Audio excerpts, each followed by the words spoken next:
Hello.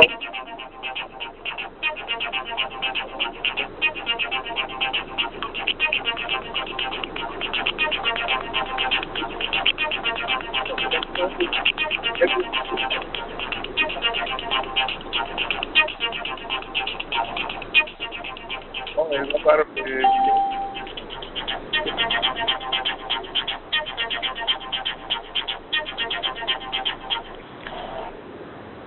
Good day, everyone. Today is June 16, 2016. My name is D. Fluff, Commany II, your moderator, and this is Liberia Destiny Debaters that are the place for stable public political discourses in its totality, freedom of threats and personal attacks. Our guest tonight is the Honorable Commany B Wesseh, Minister without portfolio, Minister of State for Presidential Affairs. Honorable, it's a pleasure to have you on. Welcome to Liberia Destiny Debaters again. Hello, thank you all. I'm happy to be with you, and thanks for the opportunity to speak with you and share some thoughts and benefit from your experience. Thank you, sir. Could you tell us more about yourself, sir, before we go to the line, sir? Well, I heard a little bit of what you had to say. That I am, I work for the Liberian government. I am interested in the situation of our country. Dedicated myself to the business of change, the promotion of justice and freedoms, and for the purpose of which I suffered some pain that I do not regret, but I'm happy that I'm still working to make sure that our country remains peaceful and stays on the course of progress. Thank you, sir. Honorable, before we go to the line to take our questions, you're going to hear the tone here, so let me just open. The first question is going to come from my end. It's a test question. It comes from Sarah. She would like to know, what is the Ministry of State without portfolio? Well, that ministry was set up, that office, I should say, was set up in 1972 by the Act of the National Legislature, about a year when President Talbot took over, and followed the creation of the Ministry of State for Presidential Affairs, which became the office responsible to be the Chief of Staff of the President's office. And this office of State without portfolio, by legislation, by the Act creating it, is a ministry to assist the President effectively administer the affairs of state. That's what they all say. Now, that means every thing that the President would like for that occupant to do to assist him or her in doing the job. So it is to sweep and make sure if taking place gets clean, and if you ask to do so, and you believe in it, you do it. If you don't believe in it, you resign. So everything that the President tries to do to make our work effective, administer the affairs of state, you're supposed to assist her do it, or him do it. That is what the job entails. That's what the law says. Thank you, Honorable Minister. Honorable, it looks like you are in a traffic, according to our system here. I don't know whether you are driving or somebody. We can hear the noise from the background. Well, it's simply the nature of my work. I keep on the road, keep going. That's good. I just completed one meeting where I was stationary and had to get to another meeting, and the only time I had was it was this 8 o'clock, and I have to be in the traffic to get to that other meeting. So I don't know how to reduce the effect of the sound.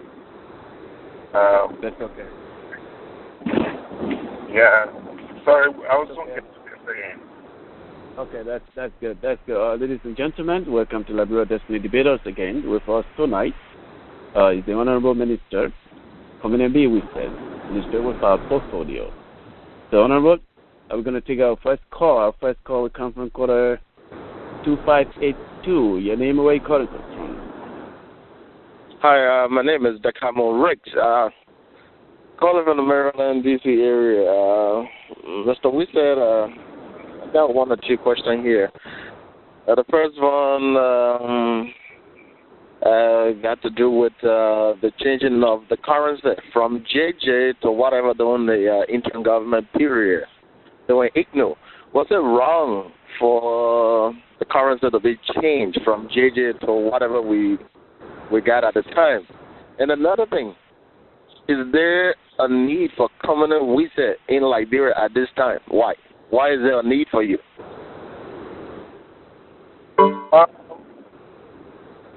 Well, on the first question related to the currency, the decision for that currency change was both an economic decision and a security decision.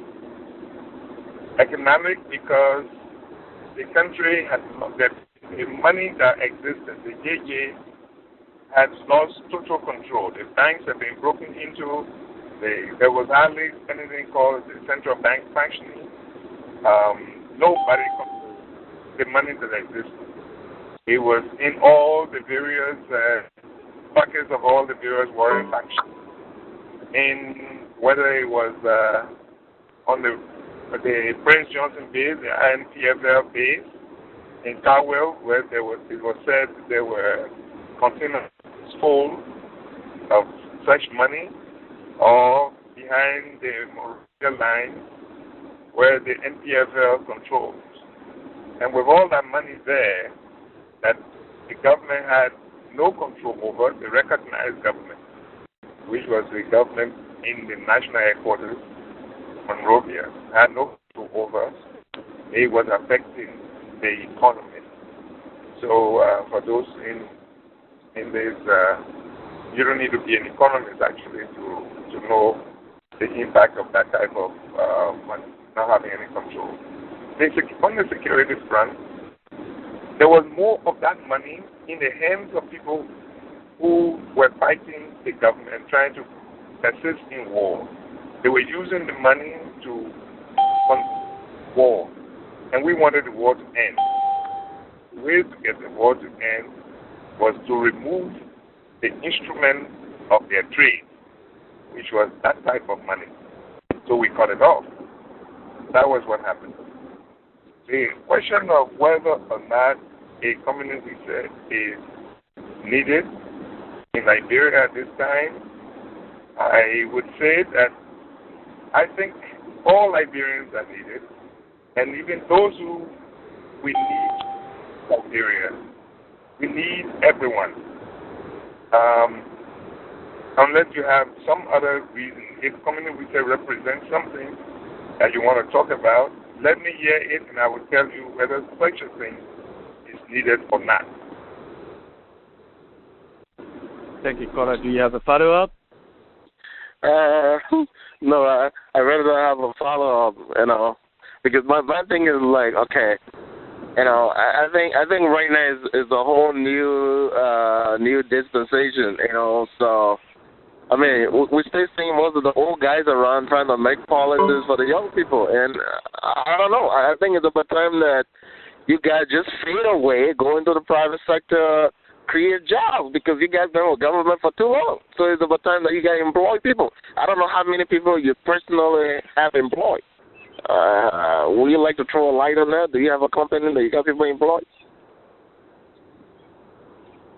I don't know what you mean, but I can tell you that I've got several companies, businesses, and things to come to our country in ways that I cannot tell you. I don't know how you measure one's utility in a given environment. one of the things that marvels me is the way people talk about youth, and the way that people, their contribution to building of countries. Countries are not built because of one's age. I hope you understand that. Mm-hmm. I don't know whether the person asking the question knows when I was in government, or the fact that they've heard my name, but because I committed myself to transformation, to change.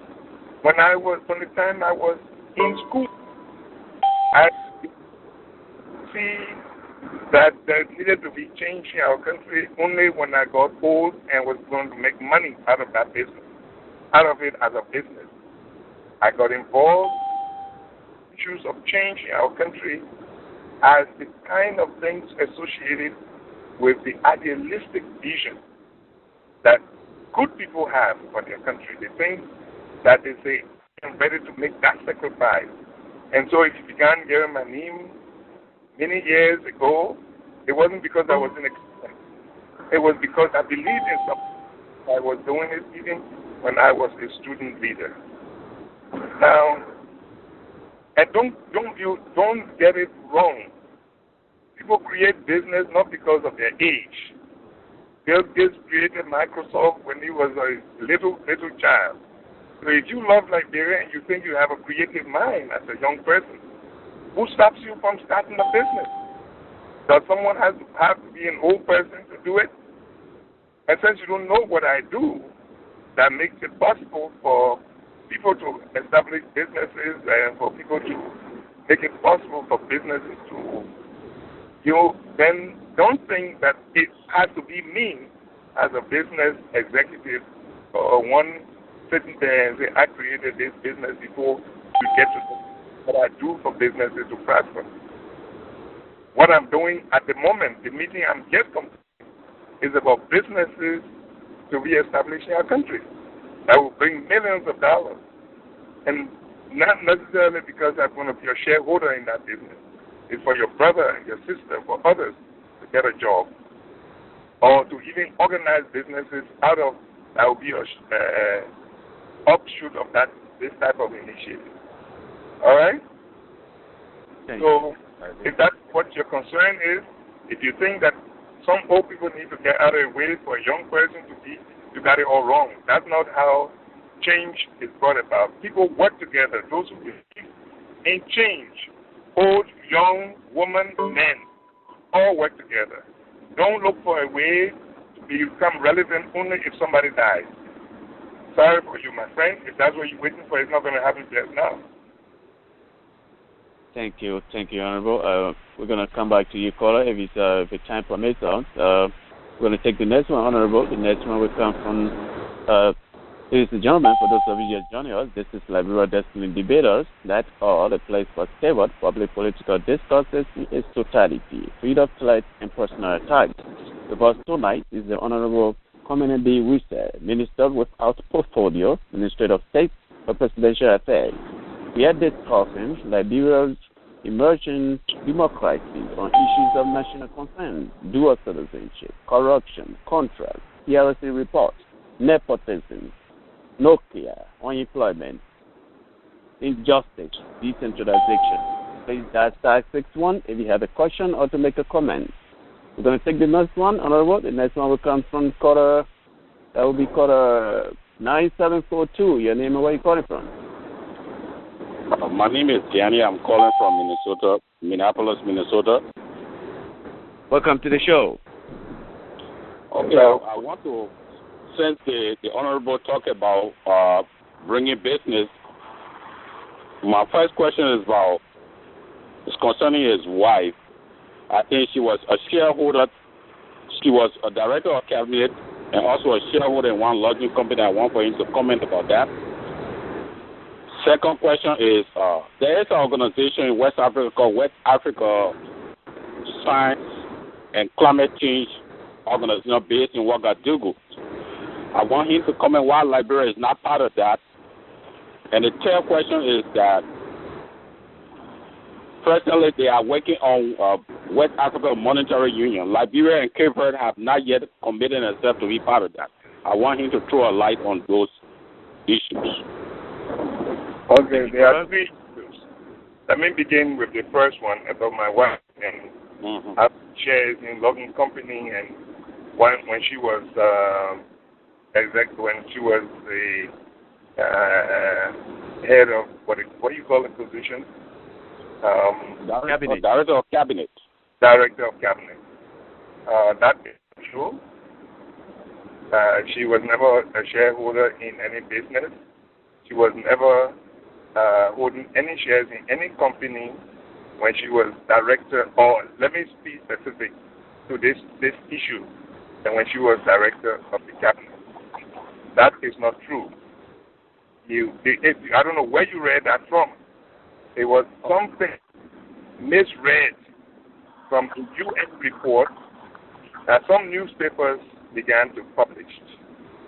This matter has been brought to the attention of the UN of the error of their people. They've done an investigation. They know that what was written was false, was ingeniously mentioned in their report, which had nothing to do with the fact that she had left government. 9 months after she left government, she created a company along with others. She had a share in a company which was later bought, like in any business. Somebody bought the company and got involved in logging. So she was not involved with that company. She sold. She sold her interest in that company. And that the people who bought the interest and took over this company had a new company. That new company got involved in logging.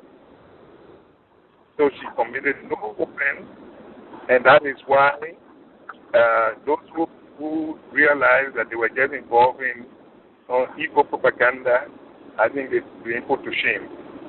And maybe you have not read the story well. You haven't even read the report. With respect to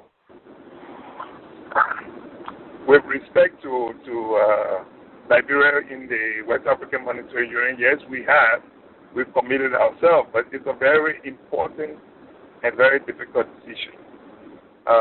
So Liberia is working on this issue, but Liberia is not alone. It cannot be done alone. We're working especially with the English-speaking countries. You have the giant Nigeria, followed by Ghana. Those are giant economies in that union that we're talking about, because there is the Francophone CEPA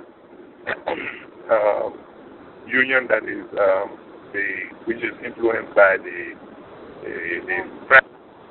So in the one that is English-speaking, Liberia has a commitment, but Liberia is a very small economy compared to the other giants that determine what ought to happen. The other one you say in Ouagadougou, I don't know what the name of the organization. There is a research organization which almost all West African countries are part of, based in Ouagadougou, called West Africa Science and Climate Change Agency. USAID have committed a couple of millions so that they are doing research to bring about alternative fuels to stop people from depleting the forest in West Africa. So Liberia and Cape Verde, another country they are not. My follow-up on the issue of because I don't real study on the monetary front. Liberia have made no commitment towards that. Up to my knowledge, up to date, Liberia have not made. Liberia and Cape Verde have never made any commitment to that monetary union. What do you mean? So you need to throw light and clarify so we can get more detailed information. When Liberia made that clarification, Liberia signed a lot of international obligations, and they come home and they don't commit themselves to it. I don't know. My friend, I mean, first of all, on the science issue, I don't know about, I'm not very sure I have the information on that organization. But in the case of the monetary union, I know that Liberia signed up to it. But signing up to it It's not Liberia alone. I'm telling you, you say you've done extensive studies. If you know Liberia's part in this economy that will be affected, Liberia is easily the smallest economy, among the smallest economies, especially now that we are, it's just now that we are coming back into any serious economic activity. So it hasn't happened beyond the time that was given, and it wasn't because Liberia had not committed itself. So please, I just want you to know that Liberia has committed itself, but the actions to move those commitments cannot be done by one country. It will be done by the countries and influenced most significantly by the biggest and the bigger economies in the region. And Liberia is not one of those big economies. Scholar, do you want to make a recommendation on this issue, or we should take the next one? I want to make a further comment. I want to come up because, as I was saying to the Honorable, Liberia has a tendency from government to government. He said that he had been in the public sector to create change, to bring about change. The new Commany B Wesseh is very familiar to most of us when we're in high schools, when we're in colleges. People throw themselves on the streets for the sake of Barker Matthew, Commany B Wesseh, Ezekiel Pajibo, and all the rest, as you may call it. But we have not seen those change. That's why I think when our fellow asked that question, it's not related to my personal thing, because, you advocated for the change as progressive those days in the 70s, but the change has not really come yet. Now, on the other front, Liberia, let's say, on environmental issues, Liberia made some commitment from Taylor government to even the lead government. They signed a protocol, but they come back home, they don't. Right now, moreover, it's almost coming to be recovered with garbage again. Our forest has been depleted. It's been taken away by all kind of forces. Those people, all the people who are violating those laws, even our own law and international protocol, they've not been prosecuted. People are just going with impunity. So if you can throw a light then to, because we here, we want to go home and live in peace. And that peace has not come. And all these are ingredients that bring about peace. That's all I have to say. Well, I want to thank you for you seem to be, you've got a good scientific background and interested in implementation of international agreements. And I can tell you that is something that we all must ensure. The implementation of agreements requires, the involvement of other parties, other partners to that agreement. All right. Now, the issue you brought up a broader question of those of us that you said for whom you threw yourself in the street and the messes and that you have not seen the change that we were clamoring for.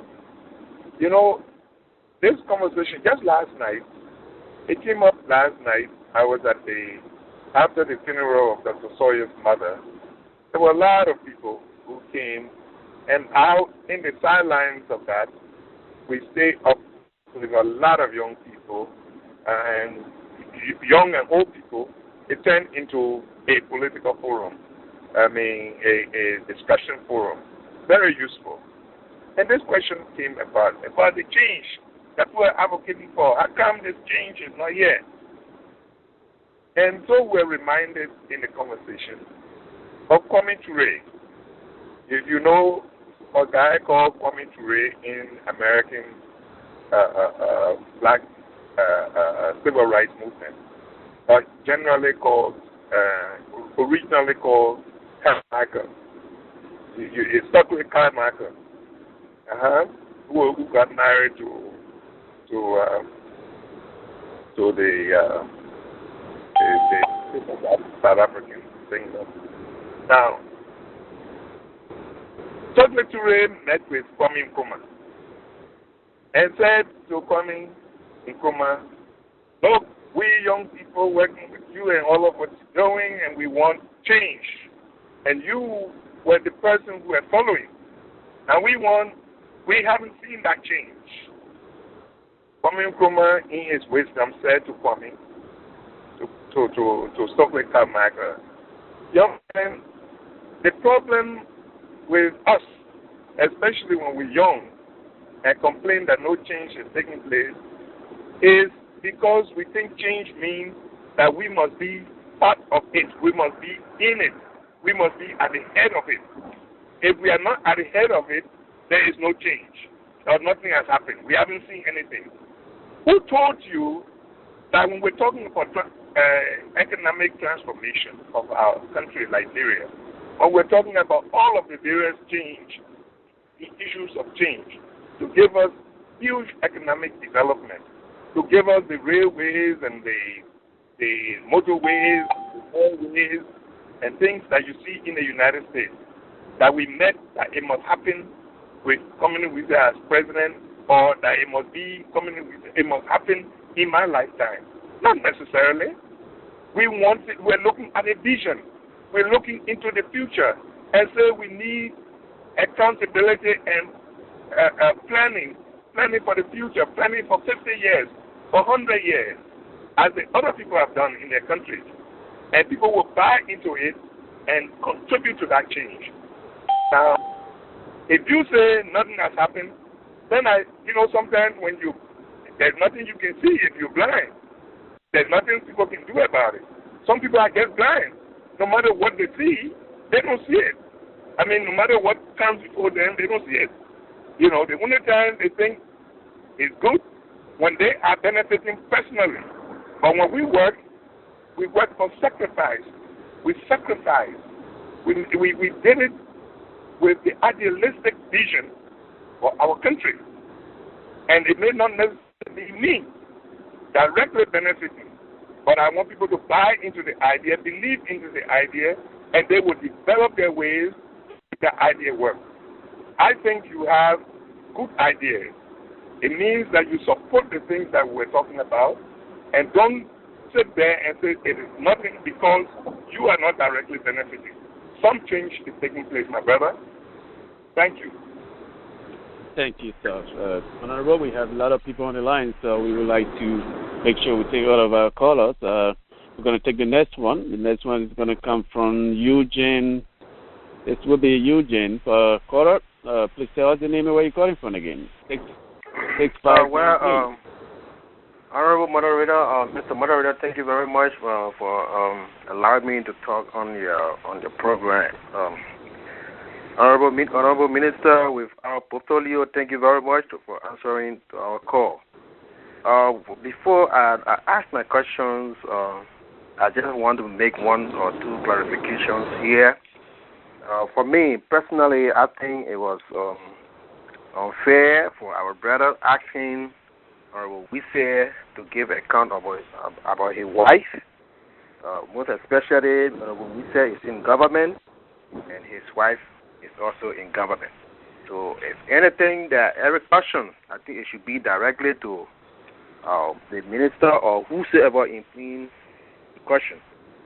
Not that somebody coming here answering question for the Liberian government because the person is the wife or the husband of the person. So that's my own clarification I try to make over there. Besides that, we said my question I have to you is that some times ago, and we heard that the son of the president happened to be the Rawat Salif, has some kind of alleged situation saying that some $2 million or $2 billion the figure should be there. I think it's there. I don't want to be the one calling the figure, but some amount have been missing from the Liberian budget or whatsoever. That amount in question that have been said that FBI is trying to do some investigation or something like that. So I want you to please comment on that. And one, two, my concern has to do with this GAC director.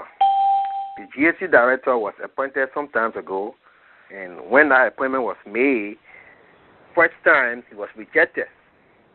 and the second time, subsequently, we saw him being accepted and as GSC director. So the fact that you are the Minister of State without portfolio, and through your own expose, you made mention that your office is a helping arm to the office of the president.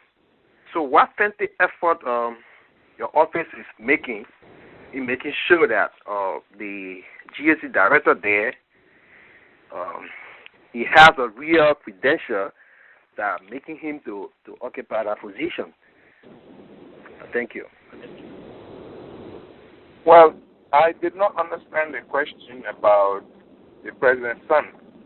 So maybe you have to restate it, or the moderator will have to clarify what you say. I didn't understand it. But with respect to the GSC director went under serious scrutiny by the Liberian Senate as is required. When the president withdrew the appointment, it was based on the information that she had gotten, that came to her, that then mainly led by people who were close to the previous Auditor General. Now, when they checked that information, it was found to be untrue. The charges against the man were untrue. So the president reappointed him, and after the reappointment, the Senate went and did a detailed scrutiny and challenged anyone who had evidence of what they were saying to bring that evidence. There were some of these things like, that he completed a university degree when he still had one or two outstanding courses, or courses that they have not given things on. But it has been proven that it can be done in the United States and in many other universities around the world. That if they believe that that particular course, its completion will not impact the degree that you have, they don't hold you back. They will hold your certificate. They will give it to you when you present whatever is required. But they'll put you in the year group and you go off. So such things were used, were verified to be untrue, and they were not based on facts, but they were based on malice. So please tell me about that president's son issue, because I don't understand it. I don't understand the question about $4 million and this and that. I don't understand. Eugene, go ahead. What is the question? Oh, okay. What is the question? Yeah, my question has to do with the alleged situation that has to do with some money getting missing from the oil company or something like that about about Robert Salif, about $2 billion. That's my question, to make it sure. Oh, well, you are very good.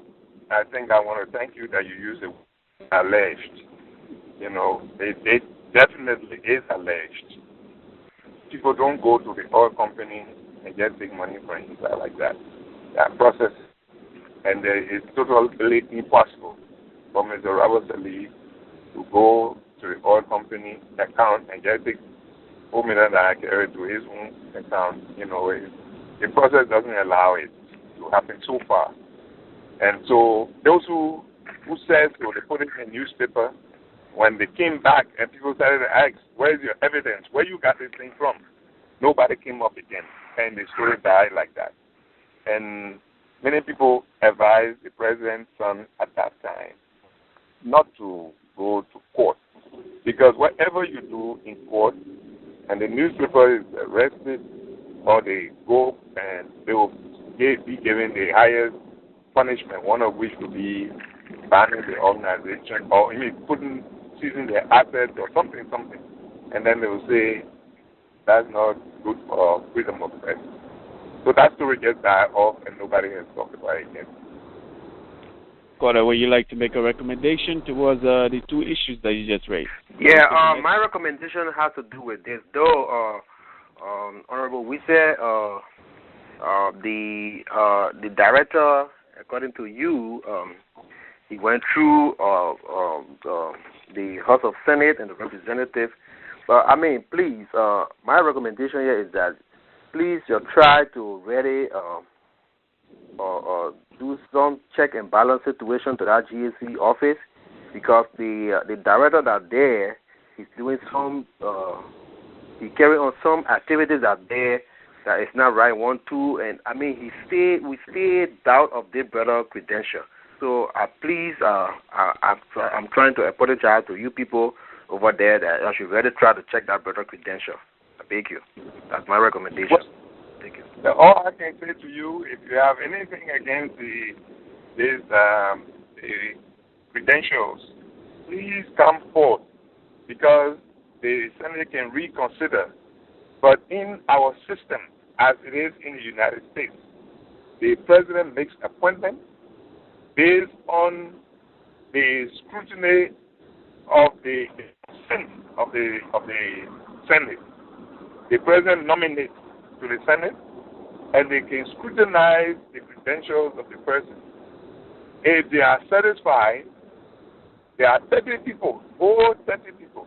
The president is one. She makes the nomination. The 30 people scrutinize, and at that time they put notice out. Anybody who has any information, should please give us this information.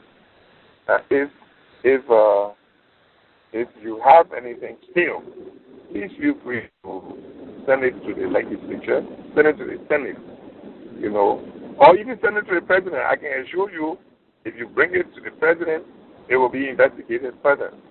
And the president can still make, on the basis of the veracity of what you have brought in, she can take some action. I can assure you. If you have anything, send it to me. If you believe that this is it, send it to me. Thank you, sir. Ladies and gentlemen, those of you just joining us, this is Liberia Destiny Debaters. With us tonight is the Honorable Minister, Commany B Wesseh, Minister without portfolio, Ministry of State for Presidential Affairs. Honorable, the next question is going to come from caller 6054. Your name and where you calling from? Caller 6054, your last number. 7240-997-6054. Caller, are you there? Okay, we're going to skip you, and then whenever you are ready, don't forget to dial *61 again. We're going to go to the next caller. The next caller is 66871. Yeah, thank you. Thank you. My name is Harrison Case also. I'm calling from New Jersey. Welcome to the show, my brother. Yeah, thank you. Honorable Minister, I want to say thank you very much. I have not seen you from my days in politics, but this name is a household name, in the Liberian politics. This Commany Wesseh, I've never seen you.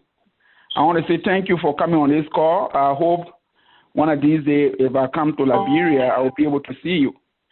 Mr. Minister, my question to you is this. We are here in the diaspora. We continue to hear corruption allegation about the Ellen Johnson Sirleaf government, of which you are part. What is your view on this issue, and what, if any, has been some of your personal contribution to responding to some of these allegations, the rampant corruption in government? Well, basically, I think that corruption is not healthy for Liberia or for any government, especially poor countries like Liberia. We all have to put into place a mechanism continuously and never get tired in putting into place mechanisms that will ensure that we control corruption. Now, having said that, from our standpoint, we're telling you that even the GAC, the auditing office, the various processes in the Ministry of Finance, in tax collection, in this, are processes to help control corrupt practices. So some things are taking place, and the reason we hear more about corruption is because there are mechanisms in place that are that are forcing people to come and say that they see something that is corrupt. So, I mean, if you ask me, I'm only basically saying that I support the building of those mechanisms and the training of people to know that this is the way they ought to do it. Because sometimes I have found that sometimes the things that amount to corruption are because individuals just don't even know that what they are doing is wrong. Sometimes they just don't know that what they do is wrong. They say we used to do it like this. By the time you're like in rubber time, telling them to change, they don't want to do it. So that's what I say. I'm committed to it, and I mean in the various meetings that we participate in, we support the things in place that support that ensure that we control corruption. Caller, what message would you like to the Honorable Minister to take to Madam Sally for you? You have a message for the President on the issue of corruption. Caller Harrison? Harrison Susser, are you there? Caller Harrison? Caller, are you still there? We are still with you. Are you there? Yeah, I'm there. Hello? Yeah, hello? Are you there? Yes. Yeah, sorry, I'm there. Do you have a message to for the Minister to take to the Honorable to our President? Yeah, sorry, my phone was on mute. Yes, my message, the message I want for the Honorable Minister to take to the President is to let her know that anything that happens in government, we are aware. So she should take this as a responsibility not to put people in government who are accused of committing crimes financially in to their positions of appointment. It's very unfortunate that we overhear, we see this over and over. Whenever somebody does something in this ministry, some things, it may not be corruption directly. That is just part of the whole thing, and that person is being recycled to another position in different ministry. I think it is wrong. So I don't know how you will portray this message, but in short, whenever somebody does things, the president shouldn't appoint the person. That will be against the way of the Liberian people. Thank you. That's the message. I think the minister will take that down and be able to pass down to the Africa First Female President, Madam Eddie Johnson Sally. Honorable, we're going to take the next one. Please dial *61. There are a lot of people on the phone. If this is your first time calling to Liberia Destiny Debaters, dial *61 on your phone if you want to make a comment or to ask questions. Honorable, go ahead, sir. Yeah. Honorable, we say? Yeah. Go ahead, sir. I thought there was a question. I'm waiting for the question, for the comment. Okay, so then we take the next one. The next one is going to come from quarter 2685. Your name and where you calling from? My name is Art Wiado, and I'm calling from the state of Maryland. How you doing? Good. How are you? Welcome to the show, my brother.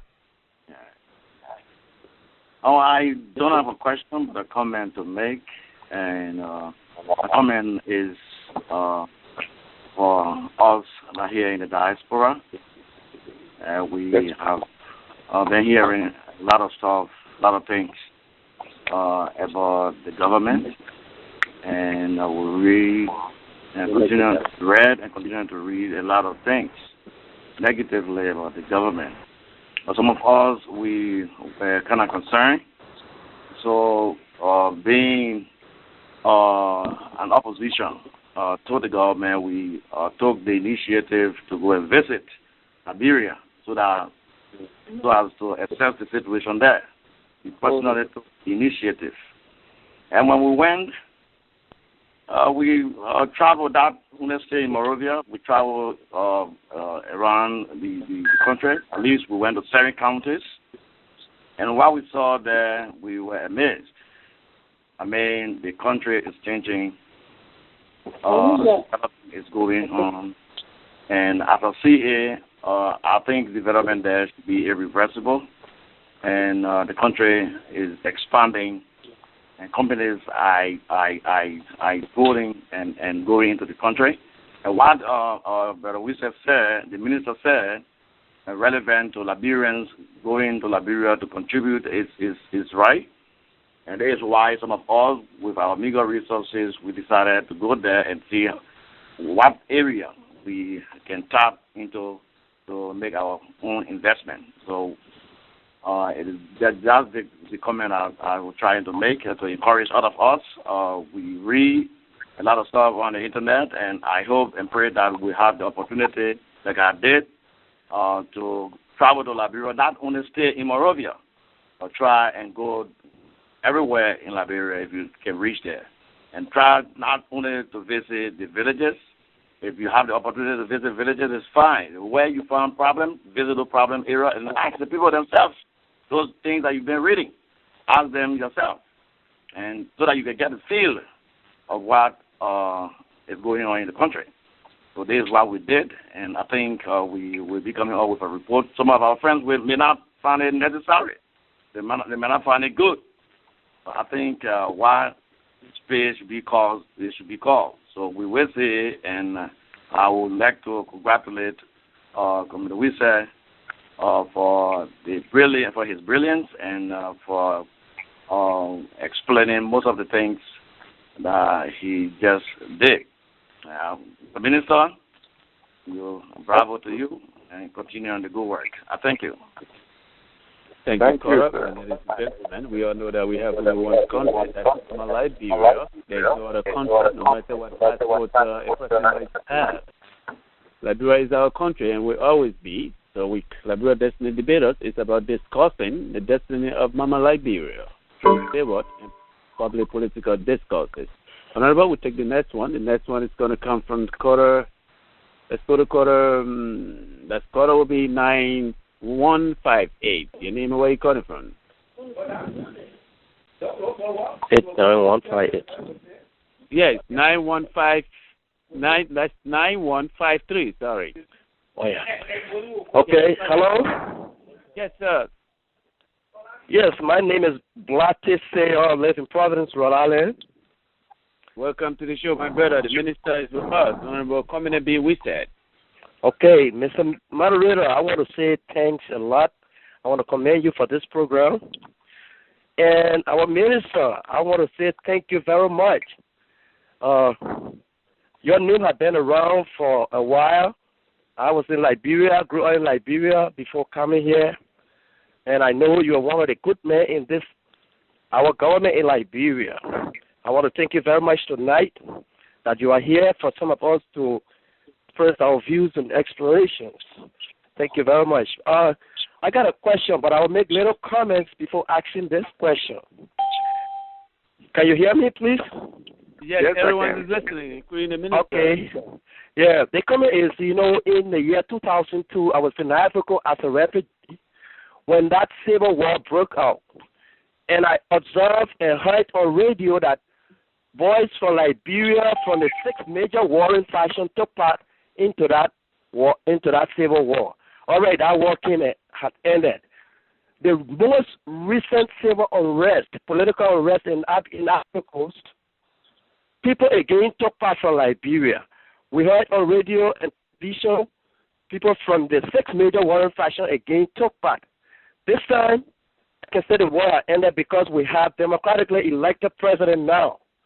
But in Liberia, back home, this government, this good government, have gone ahead and arresting boys from one of the major tribes in Liberia, the Crown tribe. I'm speaking about men like Ofori Dia, Julu. A lot of those guys are in jail right now. They haven't been charged. About 30 persons in jail. I came to Liberia. I was there. I saw a lot of them, and it's very much pitiful.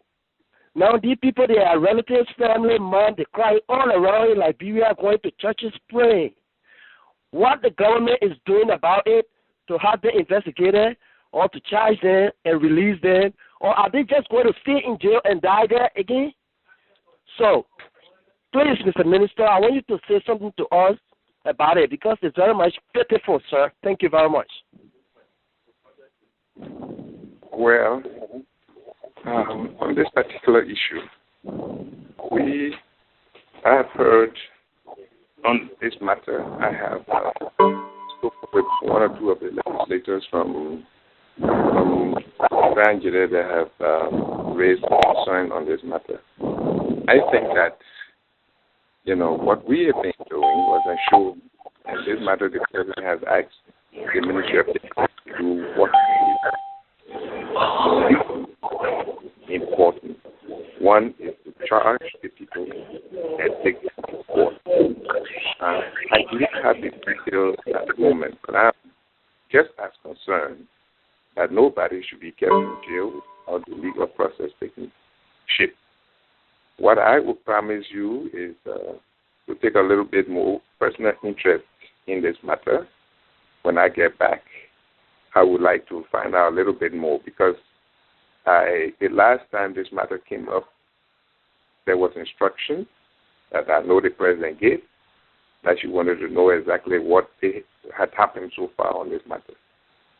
So the fact that they stay in jail might just be that maybe they were charged, because I cannot see in this late day in Liberia to keep anybody in jail for this length of time without charge, especially coming from one section of our country.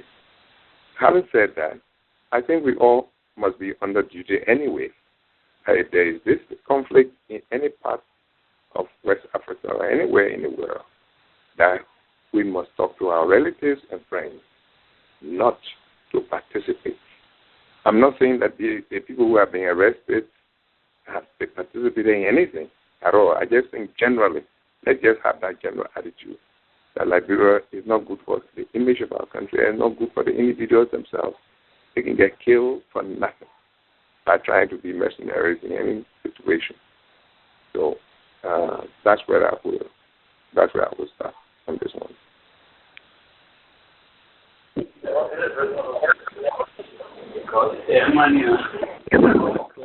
Thank you very much.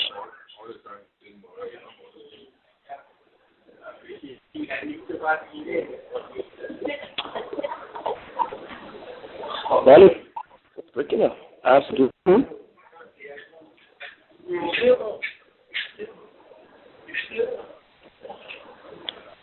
Hello.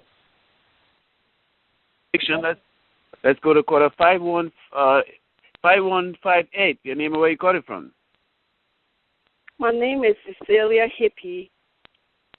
I'm calling Welcome from to Atlanta. the show. I'm calling from Welcome Atlanta, Georgia. Thank you. Yes. Honorable Wesseh, thank you for coming on this show tonight. I have a question for you. I have a comment and a question for you. The Liberian government, we have noticed that they are having a little secret deal with Ecuador, Guinea, to build some low-income housing in Liberia. And this Ecuador, Guinea is an oil-producing company in Africa that is being investigated by the international community, by America and France. Is this true that Liberia is in some kind of negotiation for them to do some work, even at the airport? Is this true?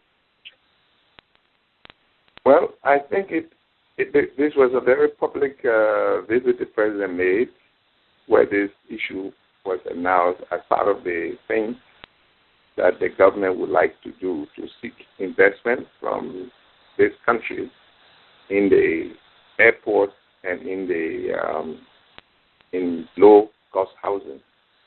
Now, my question, I'm not quite sure what the question is. If the question is that this discussion is taking place and whether that discussion is secret, I would say no, it is not secret. The government has been looking for various forms of support and investment opportunities from around the world. And we're not just looking to Europe, China, and America. for that type of support, for that type of investment. We're looking for investment from any country in Africa, that would improve the life of our people. We think that investment in our airport is a very important need at this moment. And housing, particularly, is so important. We have to change where our people are living, the way they are living.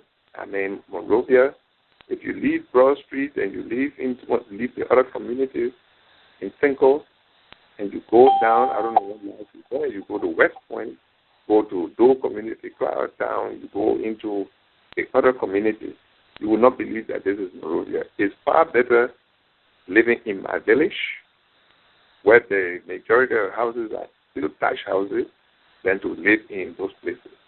And that has to change. It will have to change by serious government investment in housing, in shelter. So I'm not quite sure what the object of the question is. That Equatorial Guinea is being investigated and all of that. I can tell you, all the big oil companies are there. Americans and Europeans, and they're doing business with that government. The man was more recently chairman of the AU. So I'm not quite sure whether there's anything wrong in what the government is doing. I think our government has been impacting on many African governments on issues of human rights. So many times we go, even as we speak about investment opportunities, we find time to talk about, issues of a democratic rule, ensuring human rights protection. And that is why our president, the last meeting of the of AU, she was elected chairman of the African Peer Review Mechanism. That's the mechanism that the AU has set up to encourage African leaders to practice democratic rule, to ensure that human rights are protected in their countries. And the countries, the leaders must talk to each other and encourage each other to ensure democratic rule. And our leader was appointed the chair at this time to replace the former Prime Minister of Ethiopia. Thank you, Honorable Commany B Wesseh, Minister of Portfolio. Honorable caller Cecilia, do you have a message for the Honorable to take to Madam Sally? Yes. My message is this Equatorial Guinea is a criminal empire, and they are being investigated. If Liberia want to give contract to a country, they should investigate that country before they give contracts to them, because this is troubling for Liberia to be involved with a country that is being investigated by international community as America and France. So my advice to you, for you to take to the president, is that they need to investigate further before they give any contract, because Equatorial Guinea did not build their own airport. So they don't have any kind of way for them to tell Liberia that they can build our airport.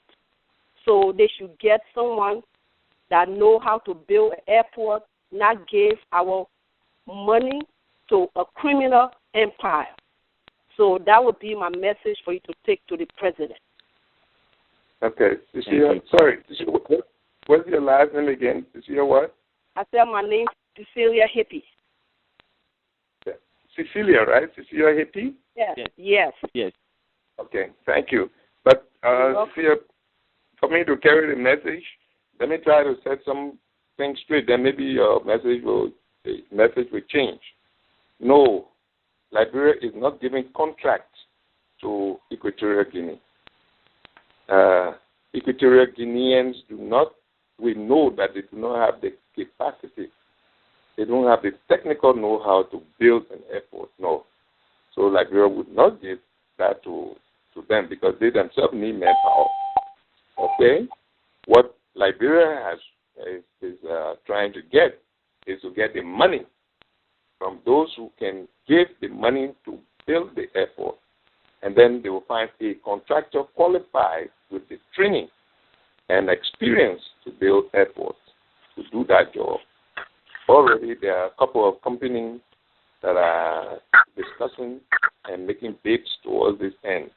There's a Dutch company from the Netherlands, and then there is a South African company. They are leading in the discussion as we speak. I'm sure the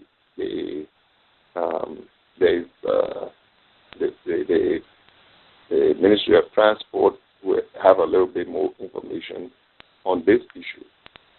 So that's that point I need to clarify. So if you're talking about Liberia giving money to a criminal empire, no, that is not the case. Even getting them to get money from that country, they are criminal empire because this will be troubling for our country. So even getting money from them, okay, you don't go and get money from criminals that are being investigated by other international community. So you can ask for your money with people or countries that are legitimate. So asking those people for money is troubling for Liberia. No, Elizabeth, Cecilia, let me just get this straight.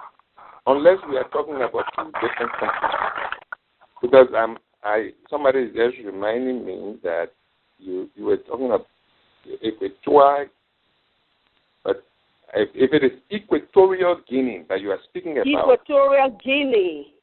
Okay. Yes. If you're speaking about Equatorial Guinea, I'm saying to you that the Equatorial Guinea at the moment as we speak, this is a major destination point of American, British, French, and all European, Chinese, everybody doing business with that country.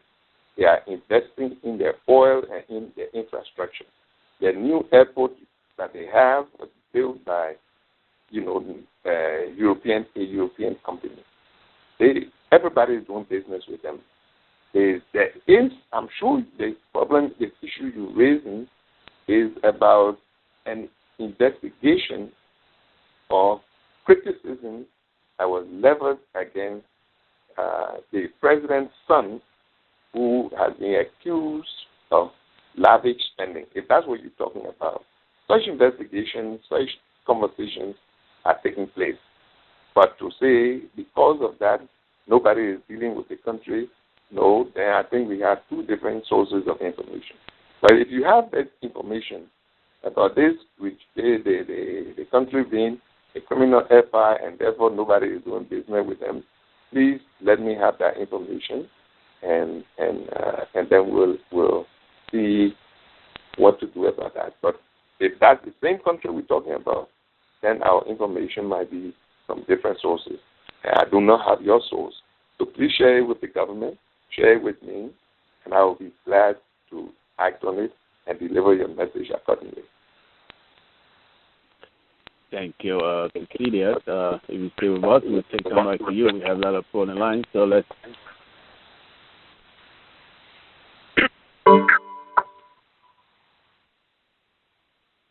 Hello? Hello? Oh my God, the guy called me out. Hello? Yeah, hello? Yeah. Hello? Yes, I'm out. Yes, I'm still on waiting for your comments and questions. Yes. Hello? Mm-hmm. Hello?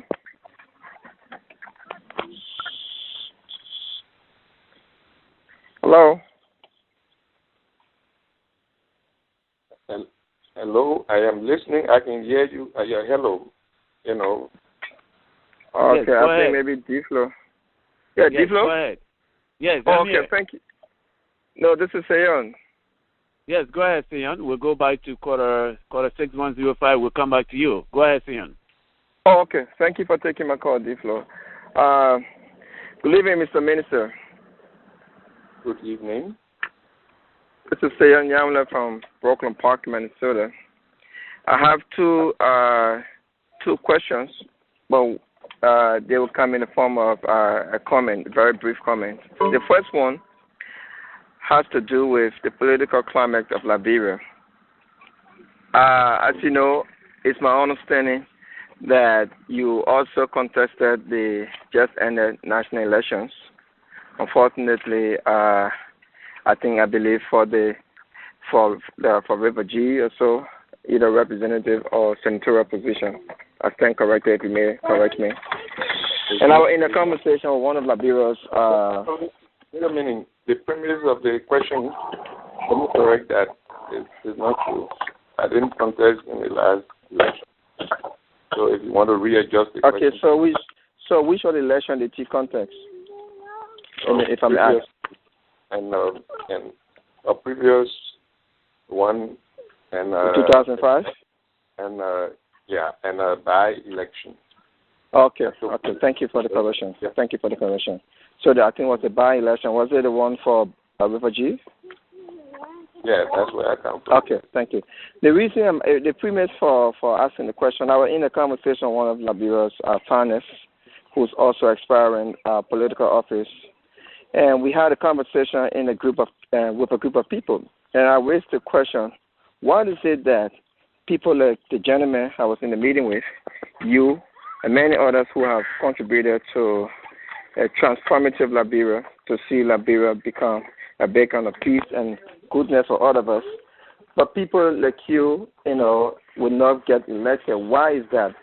Because it's scary for people like us who are lovers of politics and students of politics, who also aspire in political offices in Liberia. And you on the ground, foot soldiers on the ground, doing all the hard work and have lived, like many of the callers say, your household name. But then why are the household names are not getting elected in the country? And my next concern I also has to do with the TRC, implementation. I have no reservation whatsoever, no doubt whatsoever. I strongly believe in my heart, one of the best things that will ever happen to us Liberians, if we all muster up the courage and true desire to see our country free of impunity, tyranny, and the thing that one of the callers call and talk about, the arbitrary arrest of Liberians. I think if we take the courage to see that the TRC set the basis as a blueprint for all of us, in my mind, I may be wrong, but I strongly believe until that is proven, Liberia will still be in the mess we're in, because we have failed to take the right course, and that is having a free and fair debate over the issue of the implementation of the TRC. Those are my two comments. Thank you so much, Mr. Moderator. Okay. Let me start with the last one and remind me about the first one. Okay. The last one, I think, like you rightly say, this is an opinion that you are expressing. And one of the things that we fought for and that we wanted out of the TRC process was that Liberians will continue to enjoy that democratic right to express freely their opinions, And so a TRC report, which comes out with, as required, recommendations of a group of Liberian citizens who are not angels, meant that report, that recommendation will be subjected to scrutiny.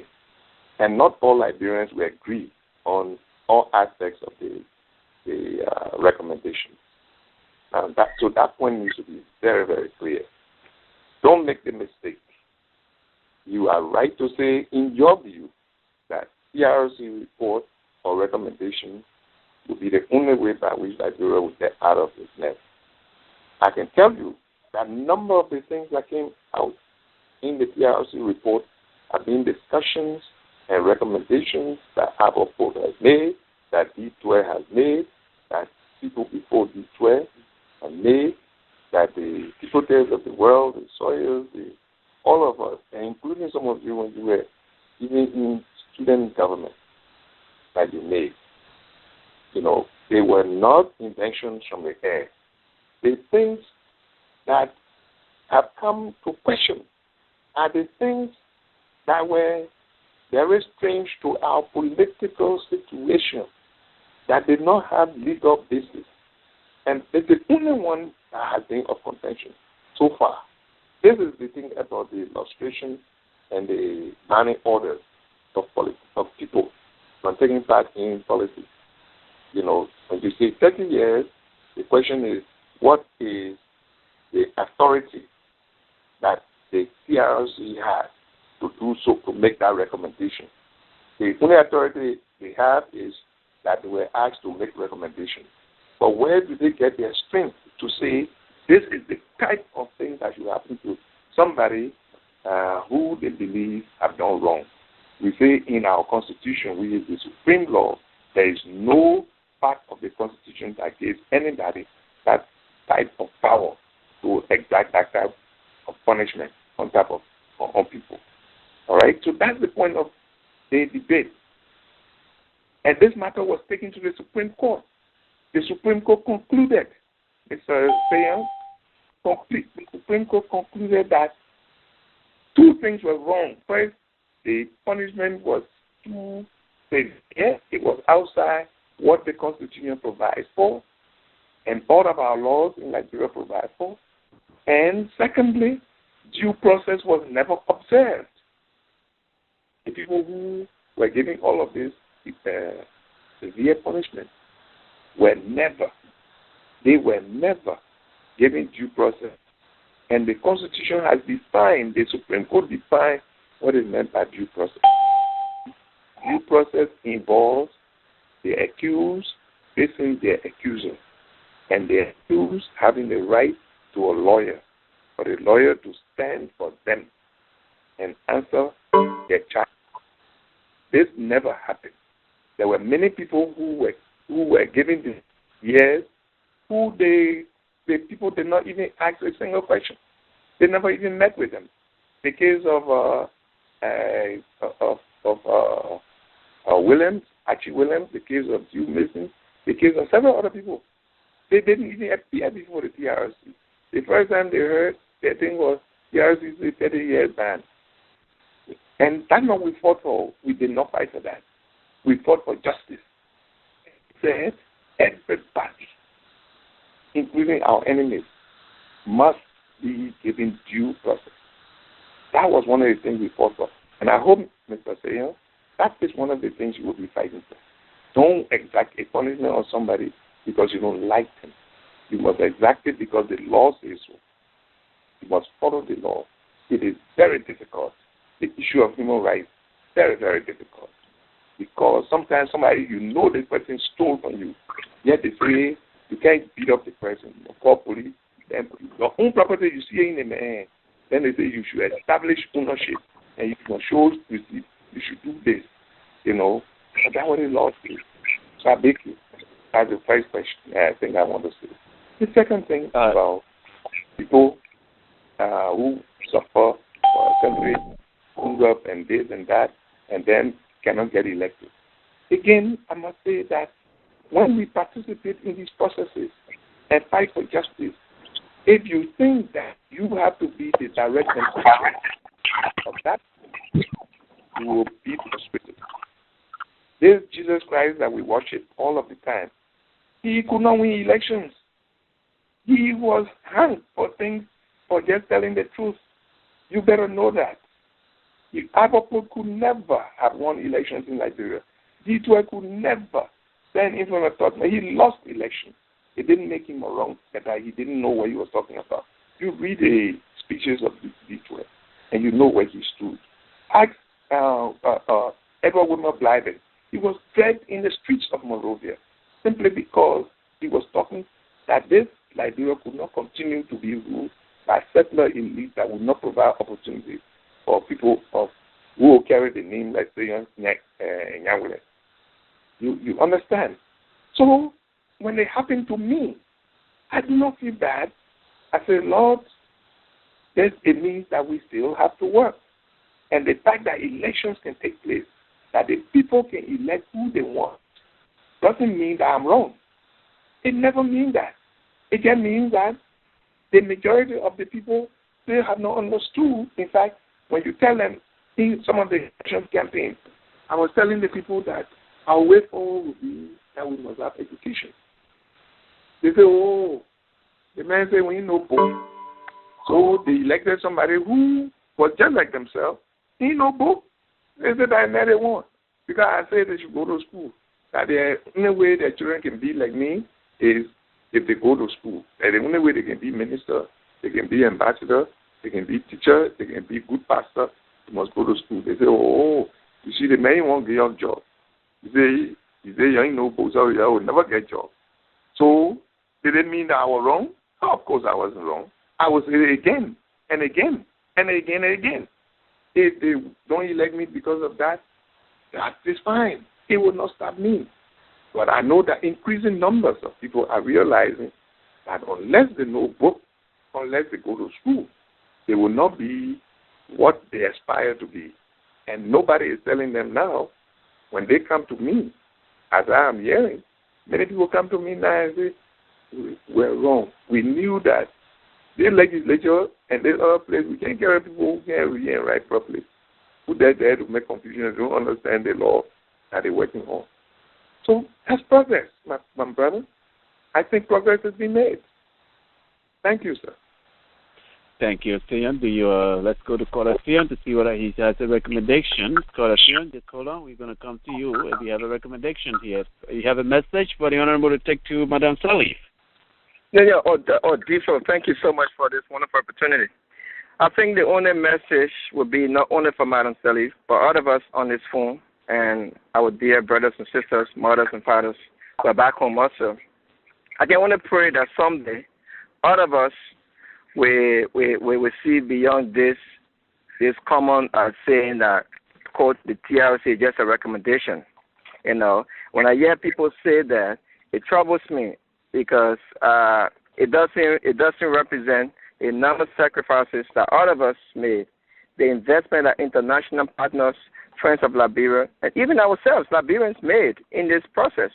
We gave our lives, we gave our everything to make sure that this process represents the best we can offer.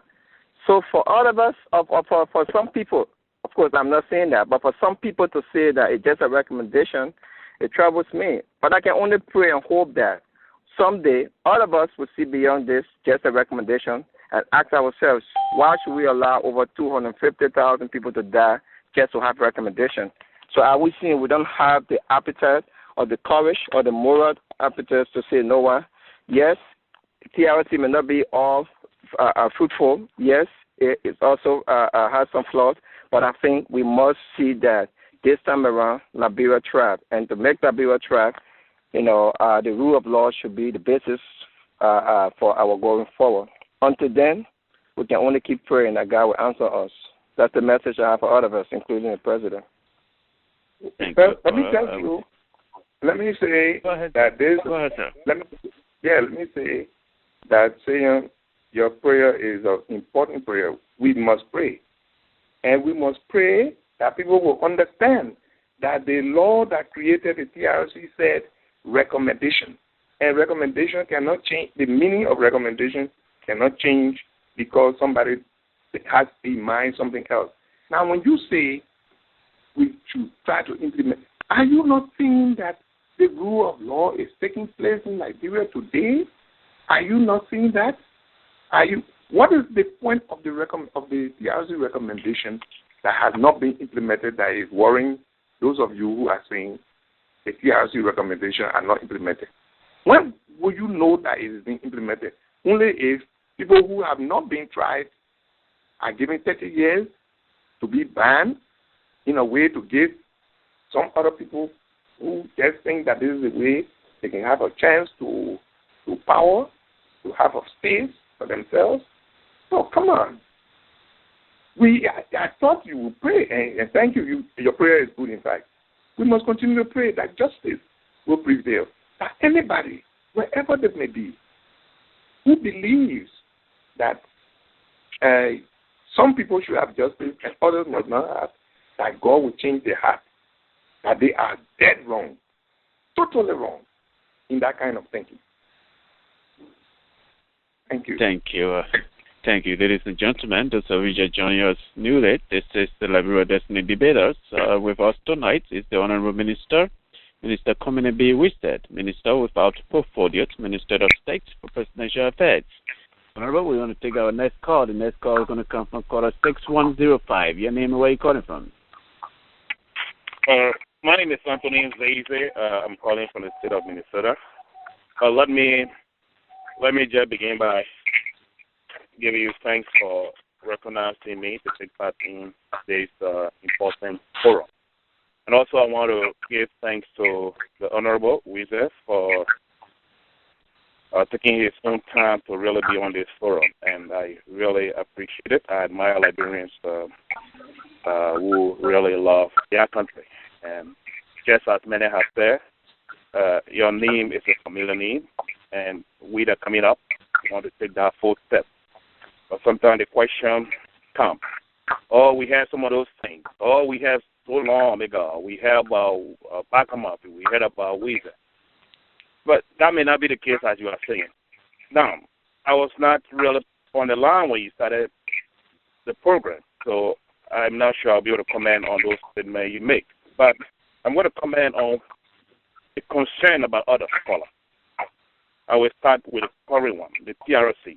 And I think your basic idea here is the fact that it was not part of our law. But I want to make it clear.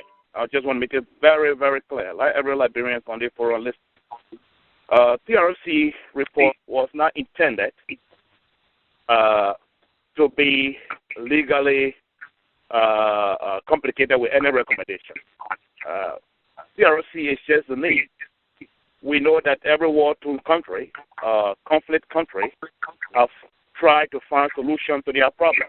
And one of the things they try to do is where we have fought so many times. What can we do to bring about reconciliation? It happened in Rwanda. Here today, people that committed atrocity against their friends, they are even calling them today, apologize. Oh my, I killed your son. As a result of that, we see development going. As a result of that, we see unity going. They don't have to deal with their law. All they were after was to put groups of people together. If they were after law, then they were going to look for a Liberian lawyer who interprets their law. They were not after law, but they were after bringing about total peace. Okay? I know you talk about what is illegal to ban somebody. That's not what we want. But the fact that it can bring peace, it will make other people afraid to bring again war. That's what we want. Okay? It worked in South Africa. Why it can't work in Liberia? They did not consider their law. But in Liberia, we are now, because we want to let other people that they committed atrocity against our people to go free, now we are bringing in legality. That's the comment I want to make about that TRC.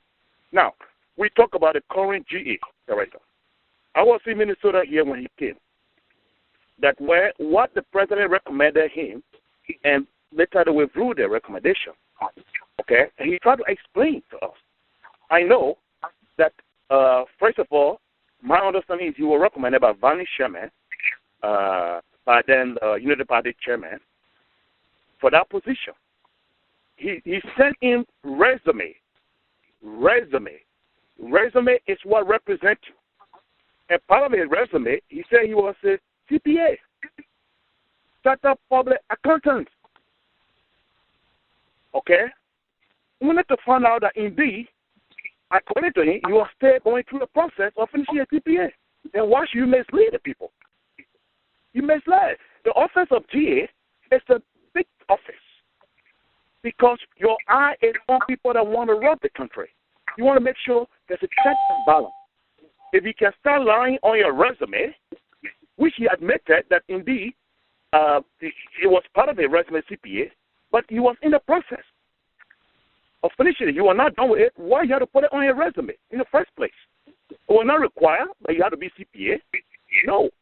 But the fact that So what recommendation would you like to what message would you like the Honorable to? The thing here is just as other people brought in their concern, just as the other people brought in their concern. I think it has to do with some sort of political influence, and I measure Vanny Sherman. But I'm here to come up with the real things. That is, I know the Honorable talk about poor country like Liberia. He measured that, I think, twice. He talked about Liberia as a small economics. I think he talked about that, I believe, twice.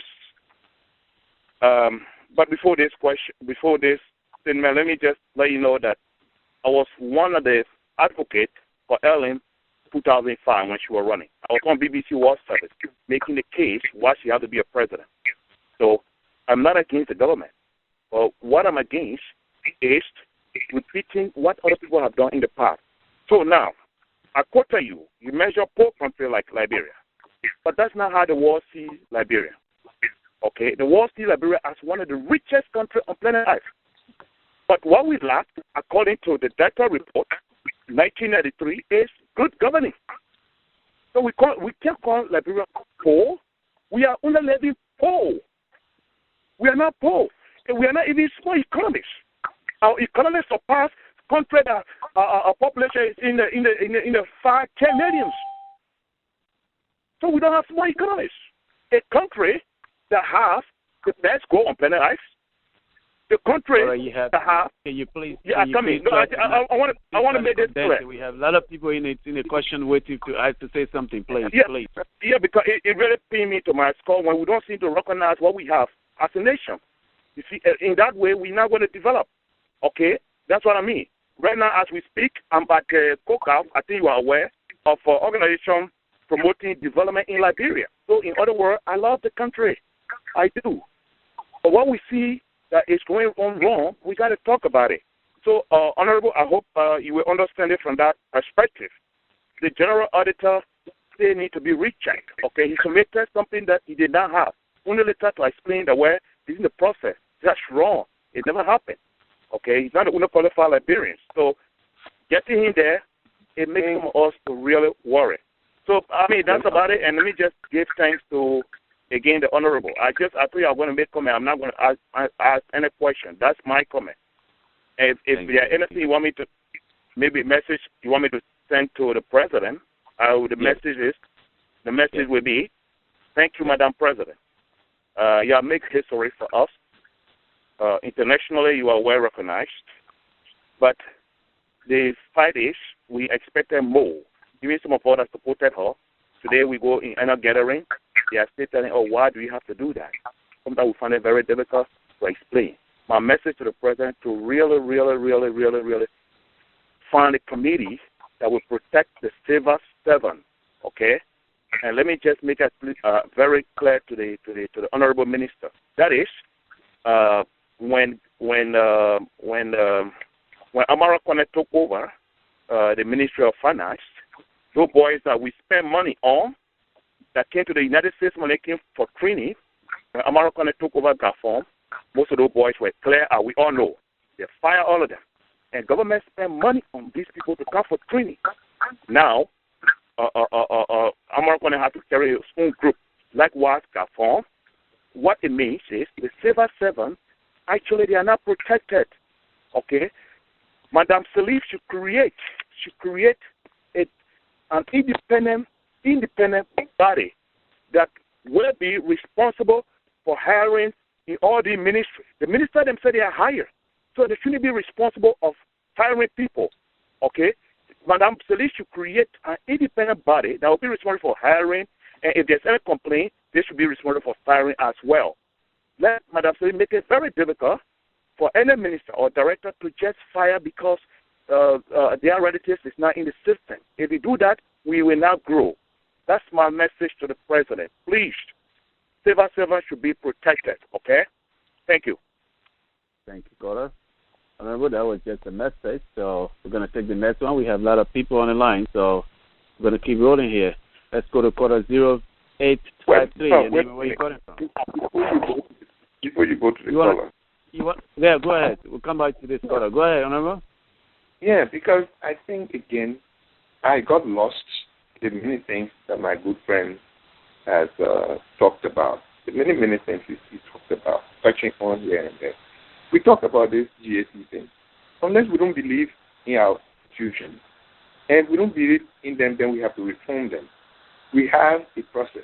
The president nominates, the Senate confirms, and they're supposed to, whoever has any problem must go to the legislature, to the Senate. So I think if this, my good friend, has any new information that he thinks the Senate did not consider, let him bring it forward about the GAC. Otherwise, let us move on. If you think the Senate people there, they ain't got enough sense and they are not honorable enough in their decision making, then with the next election coming, 2014, there will be elections. You must look for good people and elect them, vote for them, organize people to vote for them so that you can have good people in the Senate. Next time when bad people go there, then they reject the person. Okay? That is my little advice I have to give them. The thing about civil servants like he's talking about, you know, we try again to build institutions to distinguish between presidential appointees and those who are called civil servants. And civil servants are being employed now to go through the civil service, and to fire a civil servant is very difficult. Right now in Nigeria, the civil servant can take you to the civil service, and they've done it and reinstated people. The minister came and fired illegally, you know. So there is some protection for them. But if you, young person, come and you say you want political appointment and you want to be assistant minister, it is you are at the mercy of the president, the will and pleasure of the president. So when they replace you with another young person with equal qualification, I'm not going to be there to make a fuss. Because the same way some people jump into these positions, we're fighting for them to remove other people on the ground that it was a presidential appointment. If it happens to them, they must know that they instead of going through the group, they wanted a big job right from this. I'm not saying that what happened to the other people are bad, but this is my nature. I like to be honest. I'm not talking to you making political statements. Okay? The other thing, again, you talked about, I think you came back to this PRC thing again, if I got you right. I really think that the only thing that can drive us, I will only emphasize to anybody, is whatever you're making comment on, ask yourself, is it just? Was justice served? You know, maybe my brother does not know that the law, the PRC, their agreement, I participated in the drafting of that part in Accra. I'm a signatory to the peace agreement. And then the transitional legislature, I chaired the committee that went through that whole process of passing the law. I know the background. We brought experts from South Africa, from Ghana, from this place, from the United Kingdom. And there was a background to everything that was in it. When the word recommendation was used, it was meant to be recommendation, to subject it to another forum. And that is why they say the things that were not done must be passed on to the Independent Human Rights Commission.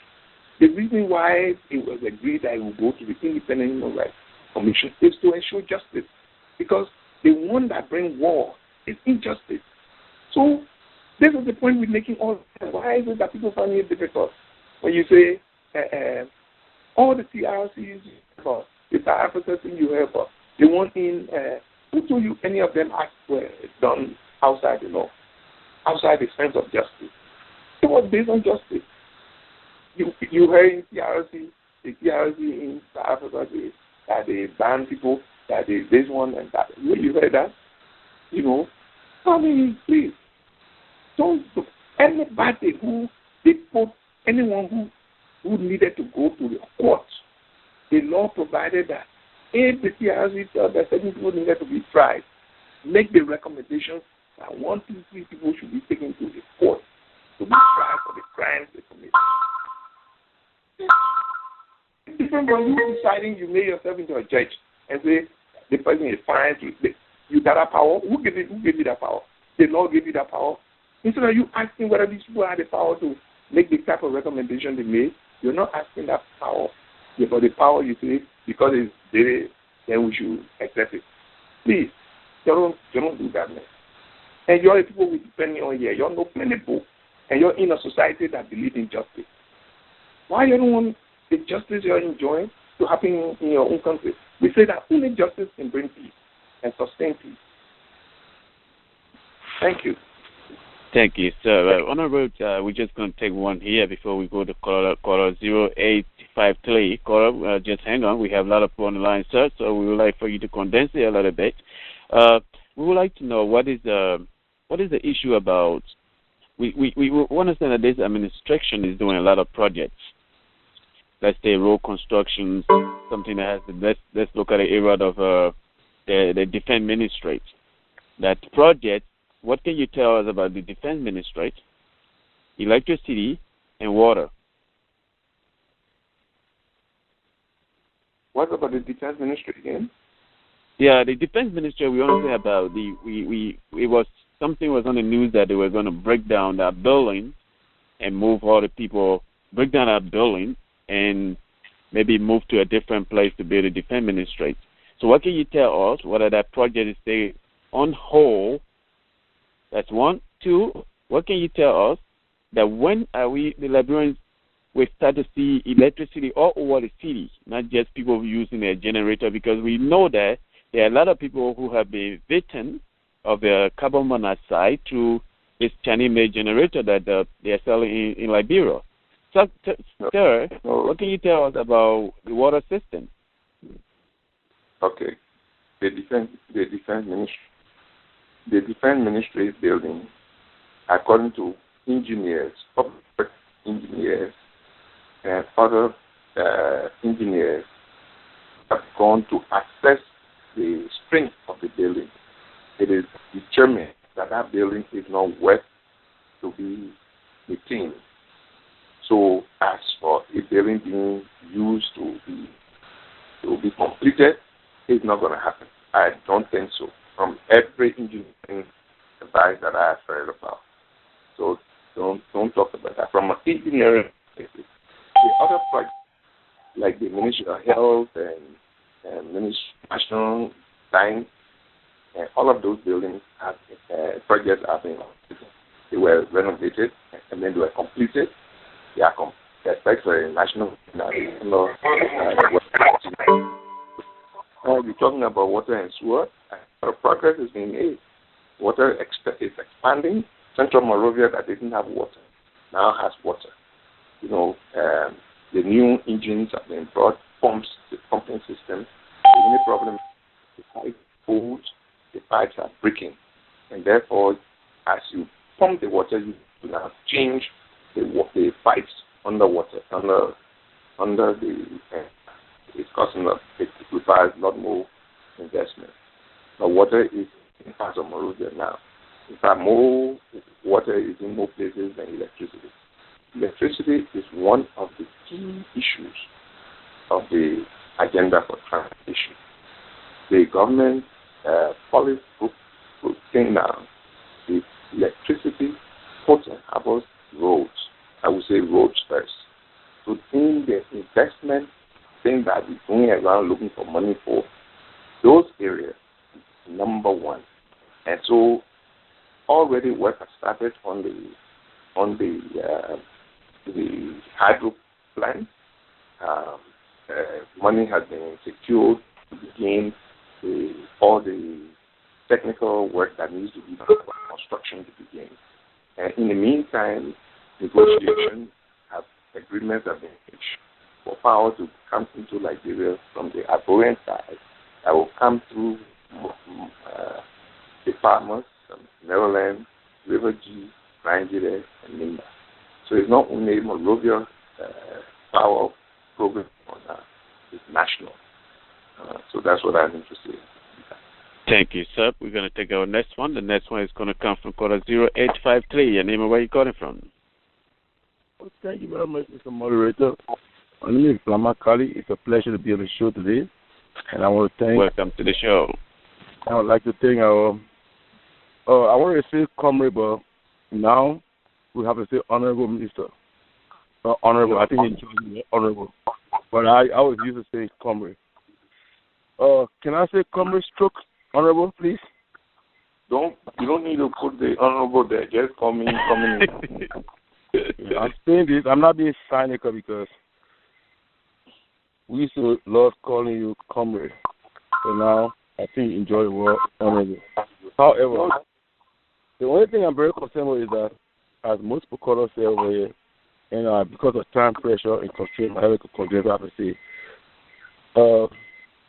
I have most guys saying, "Oh, I need you as a household name.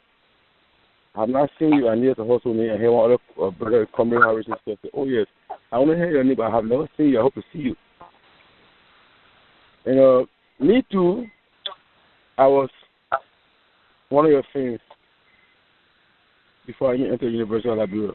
We heard that name, Commany B Wesseh. Now, I have a bunch of stuff here, but let's see how to get into the point. I think I have a little situation with your tone, and maybe, I don't know, if people find themselves in different situation and capacity, and it's best for them to explain why before you can prejudge them. But I think people knew you as a household name because of the role you played those days. Now, I'd like for you to tell me what really put place in the limelight at the time when you had Commany B Wesseh. And that's one question. And I want you to also tell me, to give me an explicit report card of 3 governments that I knew you were around for: the Tubman administration, the Doe administration, the Chancellor administration, and now the government you're part of. I want you to just tell the Liberian people out here to give us just a clear report card how you see it from your perspective. Because I knew you were very critical of the Doe government when I really knew what the visibility of Liberian politics. You were very critical, Commany B Wesseh. You stood tall and spoke against what you saw as injustice against Liberian people, as economic violence, how our resources were being misguided and how you call it, plundered. You talk about human rights situation in Liberia, how people were suffering, how justice was not being dispensed the way it should have been. And I also, before we close on, maybe I didn't hear you too well, or maybe I've been a little sleepy, but you've been a little critical on when it comes to, not critical, but you have been a little critical of speakers who have questioned the issue of the TRC. And if you're a guy who stood in the vanguard of human rights, I'm not saying you have forgotten, but I think we could forget. Because even our fathers passed away, we forgot already, but now we think about it, what memorial did come. But what is more important here and crucial here is that, and somebody mentioned, listen to Kilo, is you got 250 more plus lives that perished in the hands of some guy that had no business. In the hands, people died that are valuable resources of the country today. Now, even more important than some of us are around today, I call ourselves Liberians. And people are talking about justice. And you are talking about it's just a recommendation, legal here and there. Where do you find yourself when it comes to human rights? And don't forget to give me a clean report card from your own perspective of the full government I just mentioned about Commany B Wesseh, because you are very focused, you're a guy who's very fresh. So thank you, sir. Let me just continue what I have to say. Once again, my name is Blama. Call you back. Yes, Blama. Mm-hmm. I think what you've heard about me in the past as a student leader during the years of COVID, and with Doe and with Taylor, have all been about my commitment to human rights, to justice, principally to all of the things that we call justice. And I've always been mindful that in the pursuit of justice, sometimes you yourself can suffer because the people who treated you bad when they are caught, you have to be there and say, let's pursue justice. It's painful. That's all I'm being saying. You know, if you know about this war, you look at Tolbert. Under Tolbert, we were arrested, beaten. I was held for April 14 riot. I didn't organize it. I was not treated fairly. All of that, you know, but we insisted on justice. We were set free when the government realized that he could not pursue a case on us. Mr. Doe came to power. We said to Mr. Doe that the rule by force, by killing and beating up people who you disagree with, was wrong. Please, let's use the legal means. Let us use justice. That's the only way you stay and enjoy power. And soon ensure that you have elections. Let the choice of the people rule, not to rule by force. He was very angry with me and took the actions he took. It made me spend 10 years in exile. Mr. Charles Taylor, we told him. He came to prison in America. He came basically stay with us, and we were opposed to the war. I opposed the war at every point of the way, and tried not just to oppose and mock, but create opportunities for us to convince Taylor and other warring factions. Even though I was one of those who nobody can tell you to say they saw me associated or supporting the war in any way, I still think that when we are looking for justice, when we are looking for that peace must be based on justice. You understand what I mean? So, if you do a TRC report, it must be based on justice. When you say, when people are looking for justice, and you say, what is the justice? I am saying justice. You that if TRC says somebody has done this, the person should be shot or do this, or the person should be banned. And I'm saying that is not justice. Justice requires that you will give them the due process. That's what we've been fighting for. Due process. Do you understand that? Do you see that there's a difference between your way you want justice and the way I want justice? And my way I want justice has been defined universally throughout the world. What other way where have you held all the things you've been reading? Where other way they say, even during the Second World War, when the Nazis committed all of the crimes, did you not hear that when they were arrested, that they were taken to court? You didn't hear about the Nuremberg trials, and during the trials there were lawyers. Those people were brought, evidences were brought against them that you created this situation to the Holocaust. This is your role you play, and they show evidence before they take action. That is justice. That is where I stand, my brother. I know what many of the people did. I know that. But my singular knowledge is not enough. I beg you. I have to say that John Brown did this.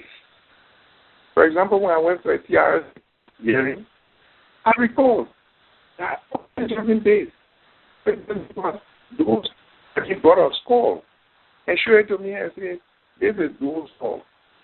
When I said, Benjamin got very angry with me. He said all kinds of things about me. But I am a witness. That's what he told me. He said that thing was Dole's skull. I didn't do any forensic tests to know whether that is Dole's skull, but that was what he said. And I said, so if there was a fire before the court, and Johnson said, and they called me, I will only say what I heard him say. I can't say more than that. If the judge believes that that is not enough, then it will not be enough. Look, my brother, let us pursue justice. Believe me, I am committed to that. When I fight against corruption, it's because of justice. Whatever you see me fighting for, go to it, is that we must do justice. And I pray that you sound very young, very intelligent, sharp, whatever, not very young, but very intelligent and very sharp. And I think all of those things will be totally irrelevant if we do not commit ourselves to justice. If you recall, you must read Matthew chapter 23, verse 23, where Jesus spoke to the Pharisees and spoke about the weightier matters. And he said people may pay tithes, they might do this, do that. But the weightier matters are the matters of judgment, justice, the matter of mercy, the matter of faith. I have faith in our country. I believe in the future. I work for the future. And I believe in justice, fairness in my relationship with people. That's all I can say about all that you said. Please, and you look like somebody who believes in justice. But your kind of justice, like when TRC say, I'm going to shoot this man, that is correct just because TRC says so. Then that is not justice, unfortunately. I would not go back. Thank you, Honorable. Honorable, we're going to go back to him to see if he has a message for Madam Sally. So you can take to Madam Sally. For Excellency. Father, do you have a message for the President of the Republic? Oh yeah, definitely yes. Once again I want to thank and commend Commany Honorable Commany B Wesseh. But just a point of correction, and I'm going to take you back because you are the guys who believe in it, and you guys have been mentors. And we want to see you guys as models, continue to see you guys models and legends tomorrow, and not to fall along the way. But just a point of correction. That's why I said, you're my big brother, my sister brother, but I'm going to correct you again. I think you're sleeping a little bit, Commany. When you say my justice, I feel somehow appalled and I feel somehow chill. It's not my justice. I don't call for someone's trials. I don't believe in people being shot because it's being shot. You got people who believe in death penalty and people who believe in other penalties. So you have to see where that comes from before you can say my justice. And you mentioned about due process. And now you guys should be educating us. You're who educated and Liberian people. You have to understand somebody also told you, Honorable Minister, that Liberia is very poor. And Liberia is indeed the second poorest country on earth. In the whole wide world, the country you're working as minister, the people you represent are the poorest people in the whole world, second poorest people. You know it. And not just being poor, very illiterate, which is a serious situation. And people in government get insulated with power. And then when you try to ask them critical questions, you attack me personally, you don't know what you're talking about. You say my justice. And you also mentioned the justice we enjoy in America is the justice the people should enjoy in Liberia. But here in America, as most of the people are around, they got governors, they got city mayors, they got councilmen, they got, you name it, locked up in prison for corruption. But you can't name it one person you got locked up for corruption in Liberia. And also when you look at serious reports, I know you should tell me because I used to push against massive corruption. Now I don't hear you talking about nothing massive corruption. Be Liberia right now, we're not weapon corruption. So just to get it correct, the due process means it's a process, a work in process, stages. The TRC work was complete. That's one stage. Now when you say let's look at the due process, so where's the next stage of the process? Those are key questions that people might want to answer. One only answer for because for our people, that might not know how to frame the question to you guys who are in power, big brothers. But when you say due process, you know whether that TRC pro out. So what's the next stage of the process? So that's not a due process. The process ended. That's why the people are braining. Because so many people lost their lives that had no business dying. You didn't pick up any arms. So I hope some people are not insulated by power because the people can get to them. Then, of course, that's not justice. Well, the justice he's talking about and the one I'm talking about should be parallel. Live in peace and harmony and respect each other and you enjoy the same right you enjoy like any other person Thank you, Mr. Honorable Comrade Minister. So welcome, Minister. You should be there for us. Please be there for us. Thank you, sir.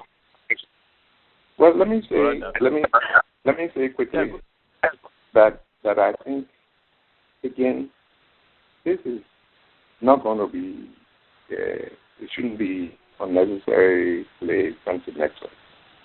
I mean, I told you what I have been trying to do all my life, including the TRC you are talking about. I'm telling you that I worked on that bill, all right? I worked on it. I wrote and took that in writing, the agreement, okay?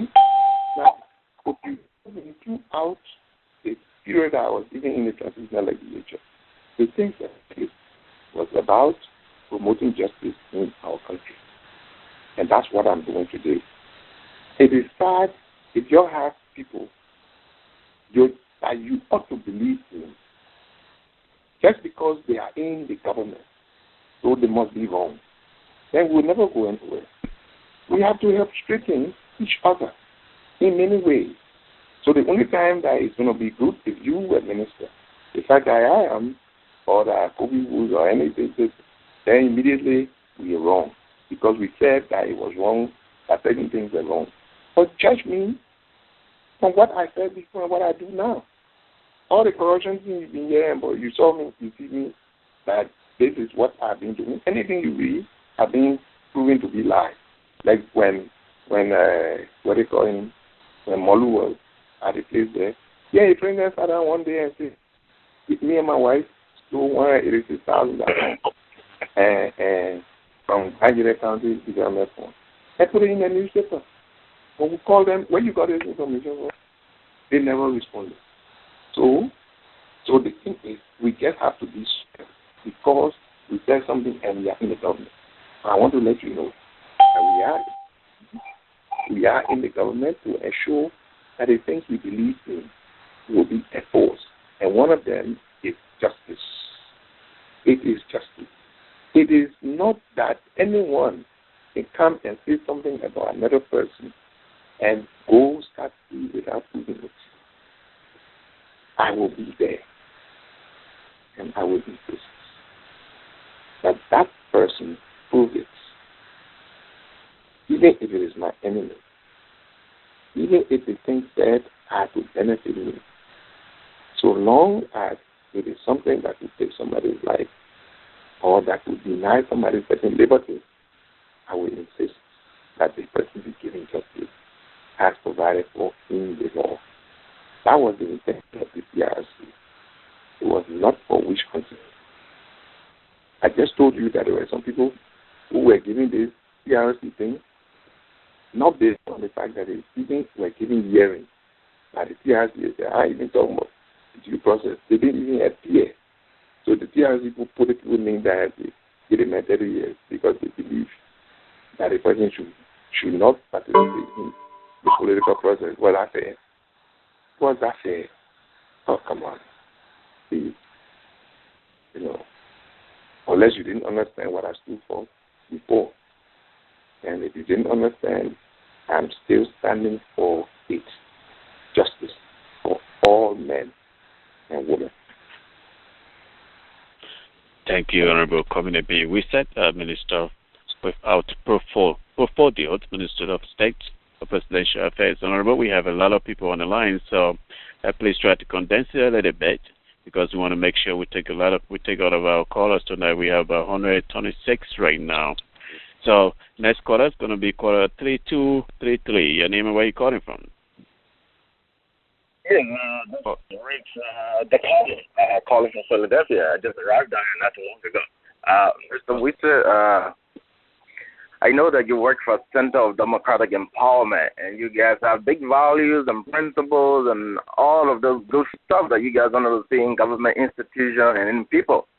So as you work for the government, I would recommend that you actually collect all those values from seed and pass it on to the president so that government institutions can be strengthened. And also, I would like for you to take back to the president as a recommendation that. Hello. Yes, we are here. I'm kind of low. I'd like for you to take back to the president and let her know that there are Liberians in the diaspora who became citizens, and most of us are kind of panicking because of the Constitution, that says that, hey, you denounce your citizenship as a Liberian and took on another citizenship, and now many people are afraid to even come back to do business. So she, as the president, got executive power. I'm recommending that you tell the Madam President, please use your pen and write on the paper there, look, these people should be given temporary citizenship status until the Liberian Senate can do something. I would really appreciate that. And also, please let the president know that we in America, I was in Minnesota a couple of years ago when she came campaigning with the brother that called Stadium, and he asked the president, Madam President, why should we encourage our people to vote for you when you are not any different from the same 6 and 7, the same people from the 70s and the 80s? And she said, one thing that is going to distinguish me from the rest of the other people is that I'm going to have a fast-track code for corruption. And if anyone is caught stealing, the next day you will be in court and you will be prosecuted. Fast-track. I want to prosecute people at least within 2 weeks. We are yet to see it. And that brother is stay alive. Brother Sayan is there, if I'm just paraphrasing him. And I'm yet to see it. So please tell the president. I know that there was one time, the Liberian system is so weak that even when the president eat pepper soup, there was somebody who was in the office and she went to Maurice and said, what are we doing about prosecuting these people? And he told his Madam President, if we persecute these people, your brother going to be persecuted. Because there were many times you left your brother in charge, he wrote pile of checks. So what can we do? And because of that reason, they had to table the entire prosecution of all the corrupt people. So tell the president, whether her brother is guilty or not, he has to face the full weight of the law. That's my recommendation. And then my main question got to do with the government. For the many years that you're working government doesn't create jobs. I don't know where, unless you tell me that there are data to prove that, but I know that it's not possible. It's black and white in the book. The private sector creates jobs. And Liberia got some of the brightest and the smartest. These guys from Cornell, Yale, they got good grades and they are genius and all this kind of stuff. So, Mr. Wesseh, why can't we stop expanding this government into something that we can control and focus on creating jobs in the private sector? And you have been in government all these years. You know that. It doesn't work. But we keep hiring and keep making the government bucket. Why? Well, let me say, first of all, you were making, you said about President Brother and Maurice Tuma in the office, and you heard what the conversation that took place between Maurice Tuma and the president, or somebody told you. I don't know about that. I don't know of any of the president's brothers, and there's only one brother that I know. They call him Kanye Johnson. I don't know about what office that he was in, which ministry he was heading, or what position he was holding, and this conversation took place. So you are a very knowledgeable person. There's something when you hear, especially if somebody you see in the president office when that conversation was taking place, then you tell them they are liars. But so it's not true. I think, let's be careful. The other thing about government creating jobs. Government does create jobs, number one. Government does facilitate the creation of jobs. So it does both. So I don't know where in the world you think government does not do that.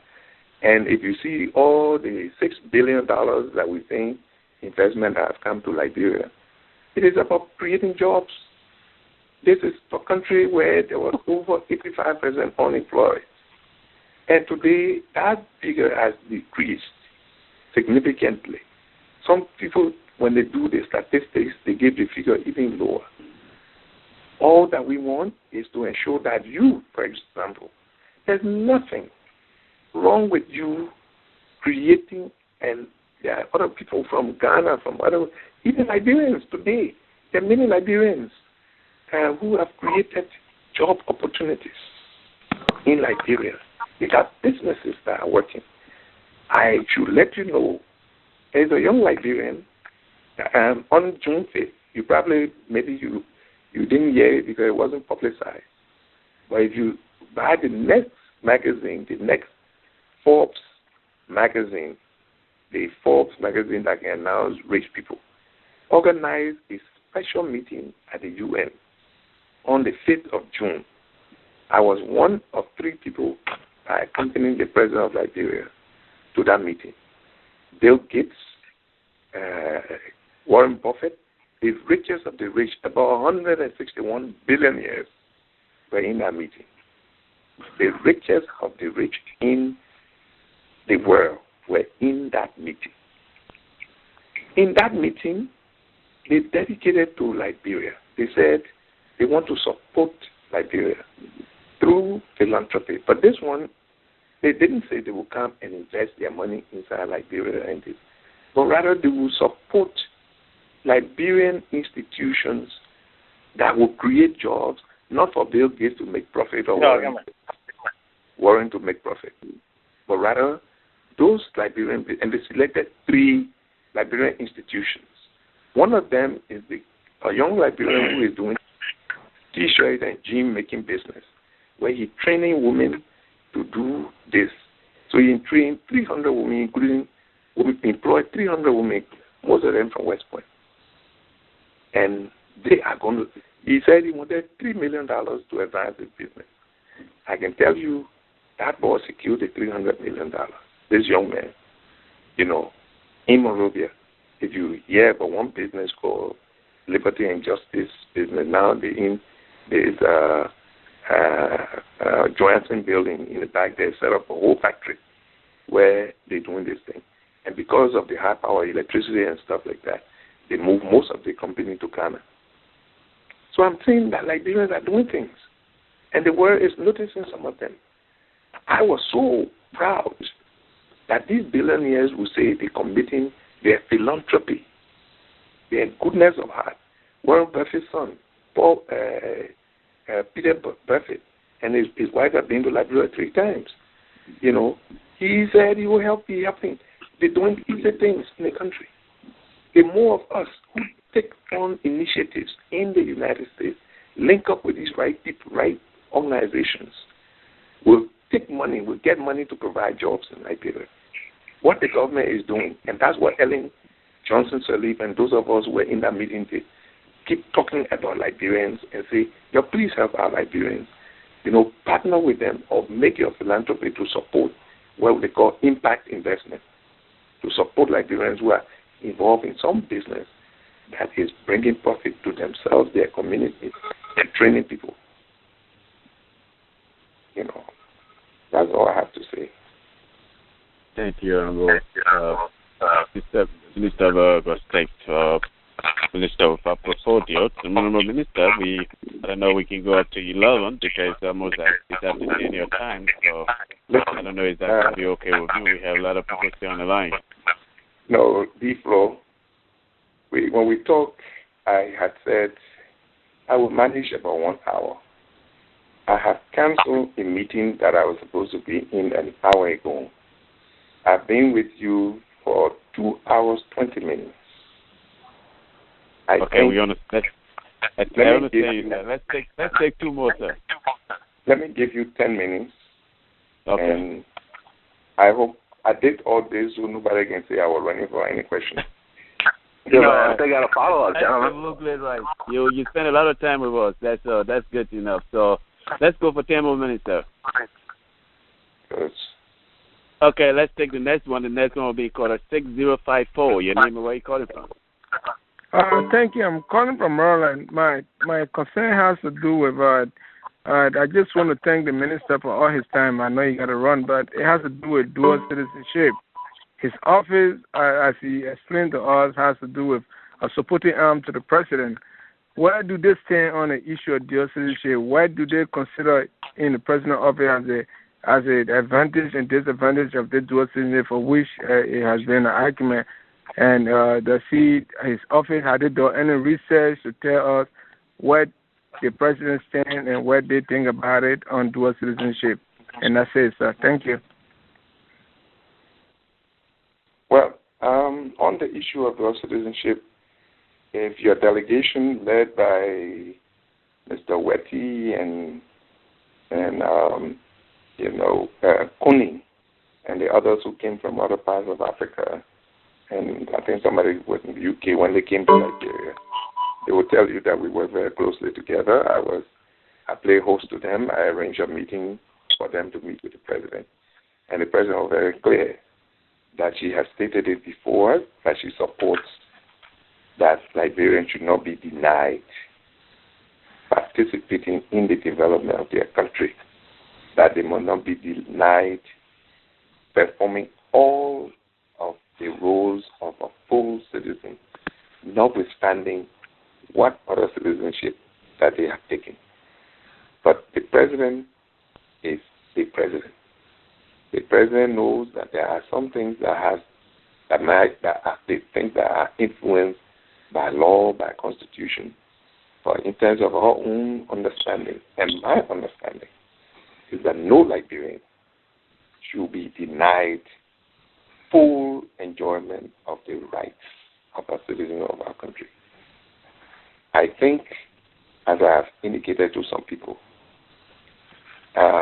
maybe we're giving a name that we're giving the issue is the name that is bringing most of the problem. By calling this thing dual citizenship, some people now think that you just want to hear or be here and be there. The truth is, Israelis, Jews who go to Israel, who live from the United States, having enjoyed full citizenship of the United States, go to Israel and participate in their politics, including becoming prime minister. And nobody asks them any question. They come back to the United States and participate in activities here. The U.S. does not ask. The only thing with us, the problem with our case, is because there is a part of our Constitution that says only Liberian citizens, only people of Negro color, of course, can be citizens, and only Liberian citizens can own land. And so we have to fight to remove that so that people do not ask us questions about whether we are not Liberians or Liberians. Because I think most of the people who are saying, who talking about the dual citizenship, it's not because they won't be president, but they want to have full enjoyment and full participation in the development of their country and promotion of their business interests and their community interests. So we have to make sure that as we do the reform in the Constitution, we deal with that part of the Constitution. I have no problem with people being called dual citizens. I really don't have any problem.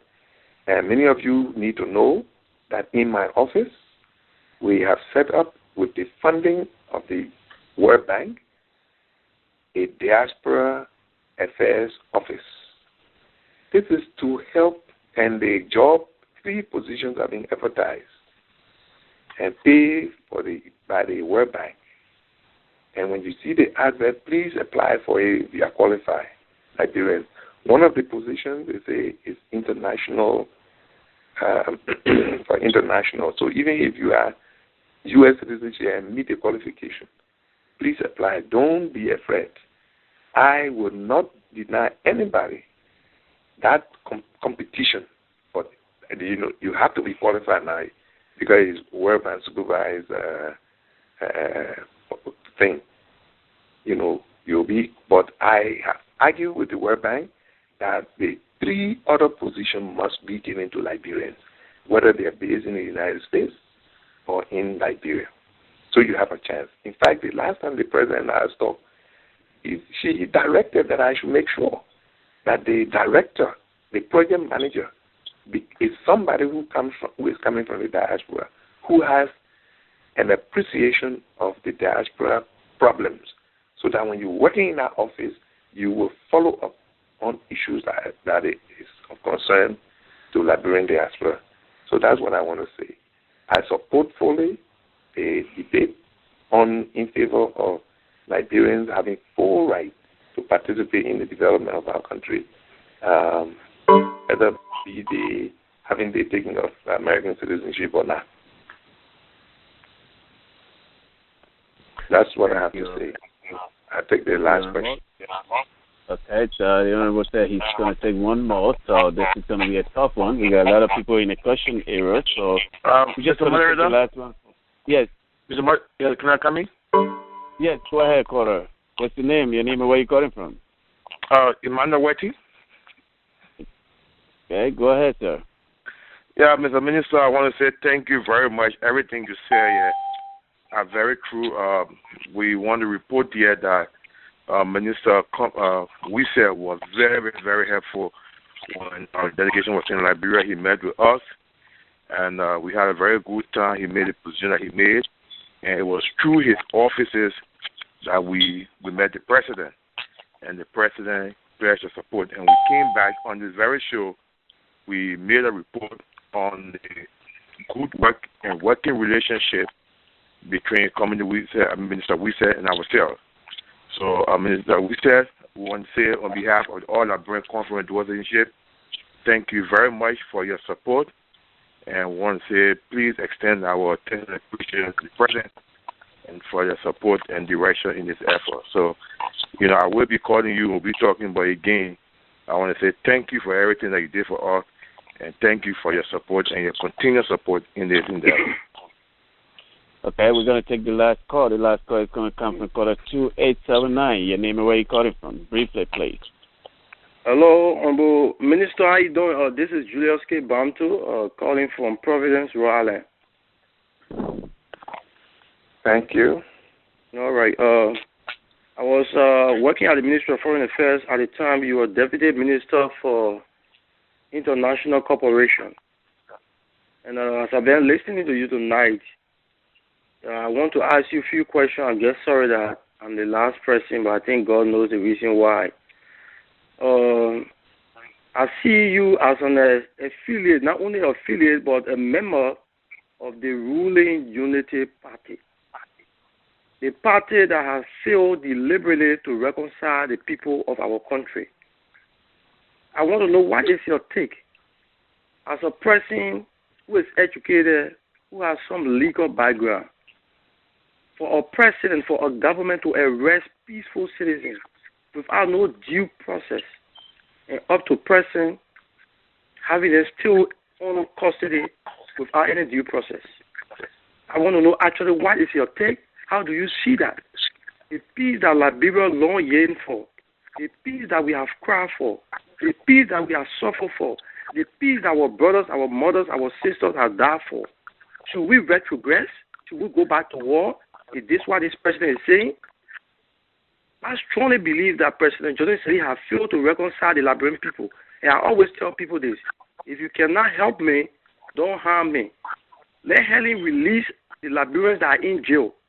Liberians are tired of war. We are tired. Our family are dying enough. We are tired. Everybody in jail, all the children in jail are trying to see how best they can rebuild their life. It is unfair to the due process of law. Up to present, for government to arrest somebody who's been in jail for almost 7-8 months, and then they say they're looking for proof. If you know you haven't had a sufficient proof, why arrest people? I just want to say to you tonight that Liberians are tired. We are tired of war. Our family members are in jail. Please ask President Helen Johnson Sirleaf, since indeed she has failed to reconcile the Liberian people, let her release them without delay. It is not fair to our people. It is not fair. We are all Liberians. We have the right to live in Liberia. We have the right to peace. We have the right to send our children to school. We have fought war for decades of years. We never benefited anything we lost. And this is why our country today is termed as a third world country. It's about time for us to rebuild our life. I don't know how you people will see it. Those of you that have legal background, to arrest a peaceful citizen without no due process, I think it is unfair to the justice process of our country. 2, those recommendations that were made by the Truth and Reconciliation Commission years back, because it was a comprehensive peace agreement that brought peace and sanity to Liberia, that ushered in a transitional government that went for 2 years, and after that 2 years, election was held and brought an elected government in. So every document, every recommendation from or TRC, those are things that came from the Comprehensive Peace Agreement that was signed in Accra, that told President Taylor, that forced former President Chancellor to resign and went to exile. So why not it will reach President Sirleaf that those recommendations cannot be implemented after she was bounded for public office for 30 years, and she refused because of ego. She is egoistic.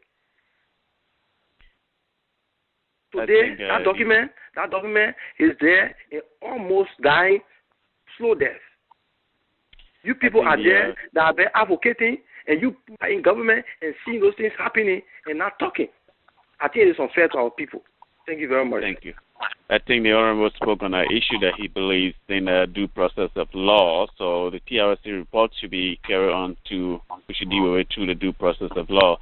So on that note, we are not going to have the Honorable speak on that topic. We're going to have one more person. I said if he wants to, but we're going to pass that question and take the next call. Yes, sir. Before I will, yes, sir. even though somebody say they call it in our Grebo language, I mean you cheated me on this one. I already finished the 2 questions and you brought this gentleman, Mr. Bantu. But let me just say something. Again, part of this thing is the information, the way we see information and the way we use it. He is saying that it was the TRC report that made Charles Taylor to resign, to do this, to do that. I see some of the problem here. This TRC report was released long after Ellen Johnson Sirleaf came to power.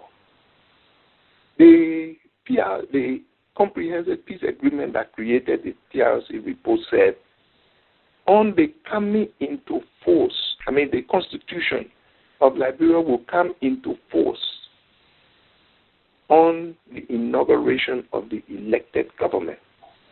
So the Constitution began to function fully when Ellen Sirleaf was inducted into office, was inaugurated in January 2006. Okay? So everything that was done after that was expected to be consistent with the Constitution.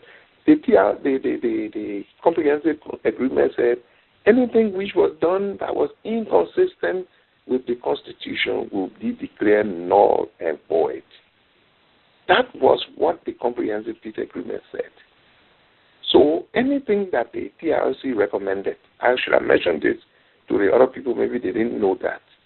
Anything they recommended which was inconsistent with the Constitution was declared null and void. Okay? That's the Comprehensive Agreement that created the TRC. And he said that after that, the TRC will be created, formally created, by a law made by the Transitional Legislature. And the Transitional Legislature made a law. That law specified what it could do and not do. If people came and did something different from what they were asked to do, must have the courage to go back to the law and say, oh, these people, maybe they did something that they were not asked to do. That is a sense of justice. Now, my friend is also talking about the same issue of the gentlemen who are in detention. Now, I don't know what else to say. I said that this matter has been, the president asked that the law should be followed. And because of the questions that people are asking, I will go to look into this. And people can call me in Monrovia. I'm going to be back in Monrovia next week. And be glad to contact me. Okay? By next week, I would have had some information as to what is the status of those people who are in detention. Right now, I can't say very much because I don't know the details of why they are still there. And the question of war and this, nobody should waste their time on that. Because for 10 years now, this year, August 18, will make Liberia 10 solid years of sustained peace. Whether you brought her in jail or not, nobody should get vexed and say they're going to make war, because you will fail. So don't even think about it. Don't even threaten anybody with it. So I'm sure my friend is not threatening anybody, but just to let people know that we are not in that. We are not even looking in that direction. If you got a serious issue, take the matter up with the courts. If you got little money, you can send it to a lawyer, let them take out the people case. Don't go on the radio and threaten anybody. Go and take the matter to court. The justice system will take its course. They will subpoena the Minister of Justice and the police director, keeping those people in jail if they are being kept for no reason. Don't come on this radio or telephone program and talk as if you are threatening. Yeah? You ain't scared again. Oh. Thank you. Senator, we said before we let you give us your closing argument, your closing statement here, I would like to make this public appeal to you to help us at least negotiate with LBS so that our organization can air in Liberia on a minimum amount of $300 a month. At least we actually need your help, because every private radio station we have gone to, they are charging us more than this. So we would like for you to actually help us so we can air for the minimum amount of $300 a month, so that Liberians in the diaspora can be able to interact with Liberians through our network in Liberia, please. And okay. On that note, I will... Yeah, go ahead, sir. No, but on this thing, there's a business discussion. Let's don't use the airwaves, and I cannot make promises. I think that it's something that we can discuss as a business with LBS, because the LBS is supposed to, raise money for some of its time. And, it will be hard to even get a program time of 2 hours. That means you have to find a way to have a very organized, short form of interaction so that you can get a space on one of the radio stations. But this is something that we can discuss. I can play a role, but this is business discussion with LBS. Thank you, sir. On that note, could you just go ahead and give us a closing argument, sir? Well, let me thank you and want to thank all of my friends. Sometimes in the discussion, I may have sounded a little strong in my voice, but that is because I am passionate about the issues of justice. I'm passionate about the things in which I believe that I have fought for all my life. And if that part of my life is coming under doubt or in the things that we ought to be working for, then I have to try, especially things because I've been a victim of lies. So when I see that somebody says something which is not based on truth or is just based on misinformation, and the person is in a position to know, because the person is not coming from West Point or, coming from a poor community where you can even afford a radio. Here, you can Google. You can go on and get written documents on the things you say. And if something doesn't make sense, some of them don't just make sense. Like if somebody say, the president somewhere, or like that $4 million from and they did that, something like that. You should know that it is not true. Like it's bad. Corruption plenty there, but some things just don't work like that. Okay? Somebody say something about my wife. Again, you look. You know they think it's written. You see the UN report and the Liberian report, the Liberian newspaper account was different from what the UN report said. And the new UN report is clarifying that their people were wrong in the way they presented that story. Simple things like that, I think we can help each other to reduce the confusion, because those of you in the diaspora, you are very, very important to the development of our country. When you make a call to your community back home, people take you serious because you're calling from America, where all the information they believe is. So if you convey wrong stories or make a position that is based on wrong information, you are hurting the country. It is not also anything progressive that we are just opposing or accusing a government or a president because we want to be seen as being opposing. And some people think that what we were doing during our days in the student movement, and they were just opposition business. Check my record. We were trying to make substantive contribution to the future of our country. And some of the things we said that people didn't listen to created a problem for Liberia. And we were the same people who stood up again, even in the case of Doe.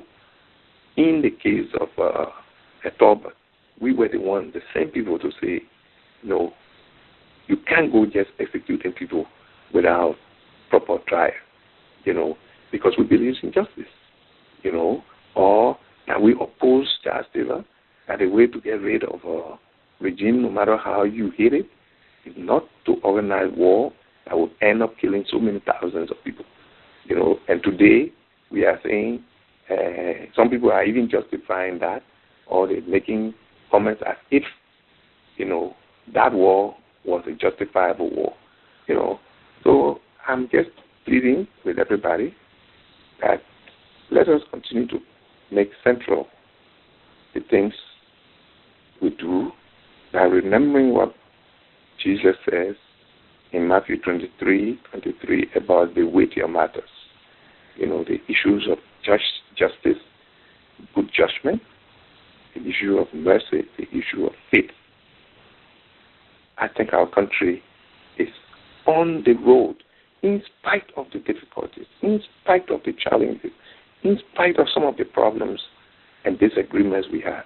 The fact that we can disagree today and nobody take a gun to fight, that today, 10 years, or 10 solid years, Liberians are not shooting at each other.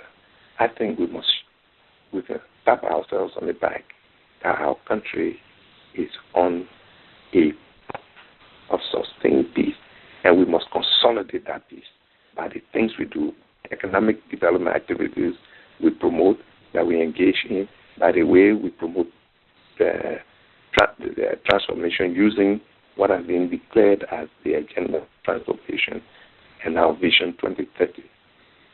I want to thank all of you, and those of you in the diaspora, I consider you as partners of our country, and as our president said, the diaspora is the 13th county. I see you as very important. I want to thank Mr. Wesseh and his team. They worked very hard for you. They had difficulties, but they must not give up. So they did a good job advocating for the people of the diaspora, the people of Liberia who are outside our country for one reason or the other. You have a role in the development of our country.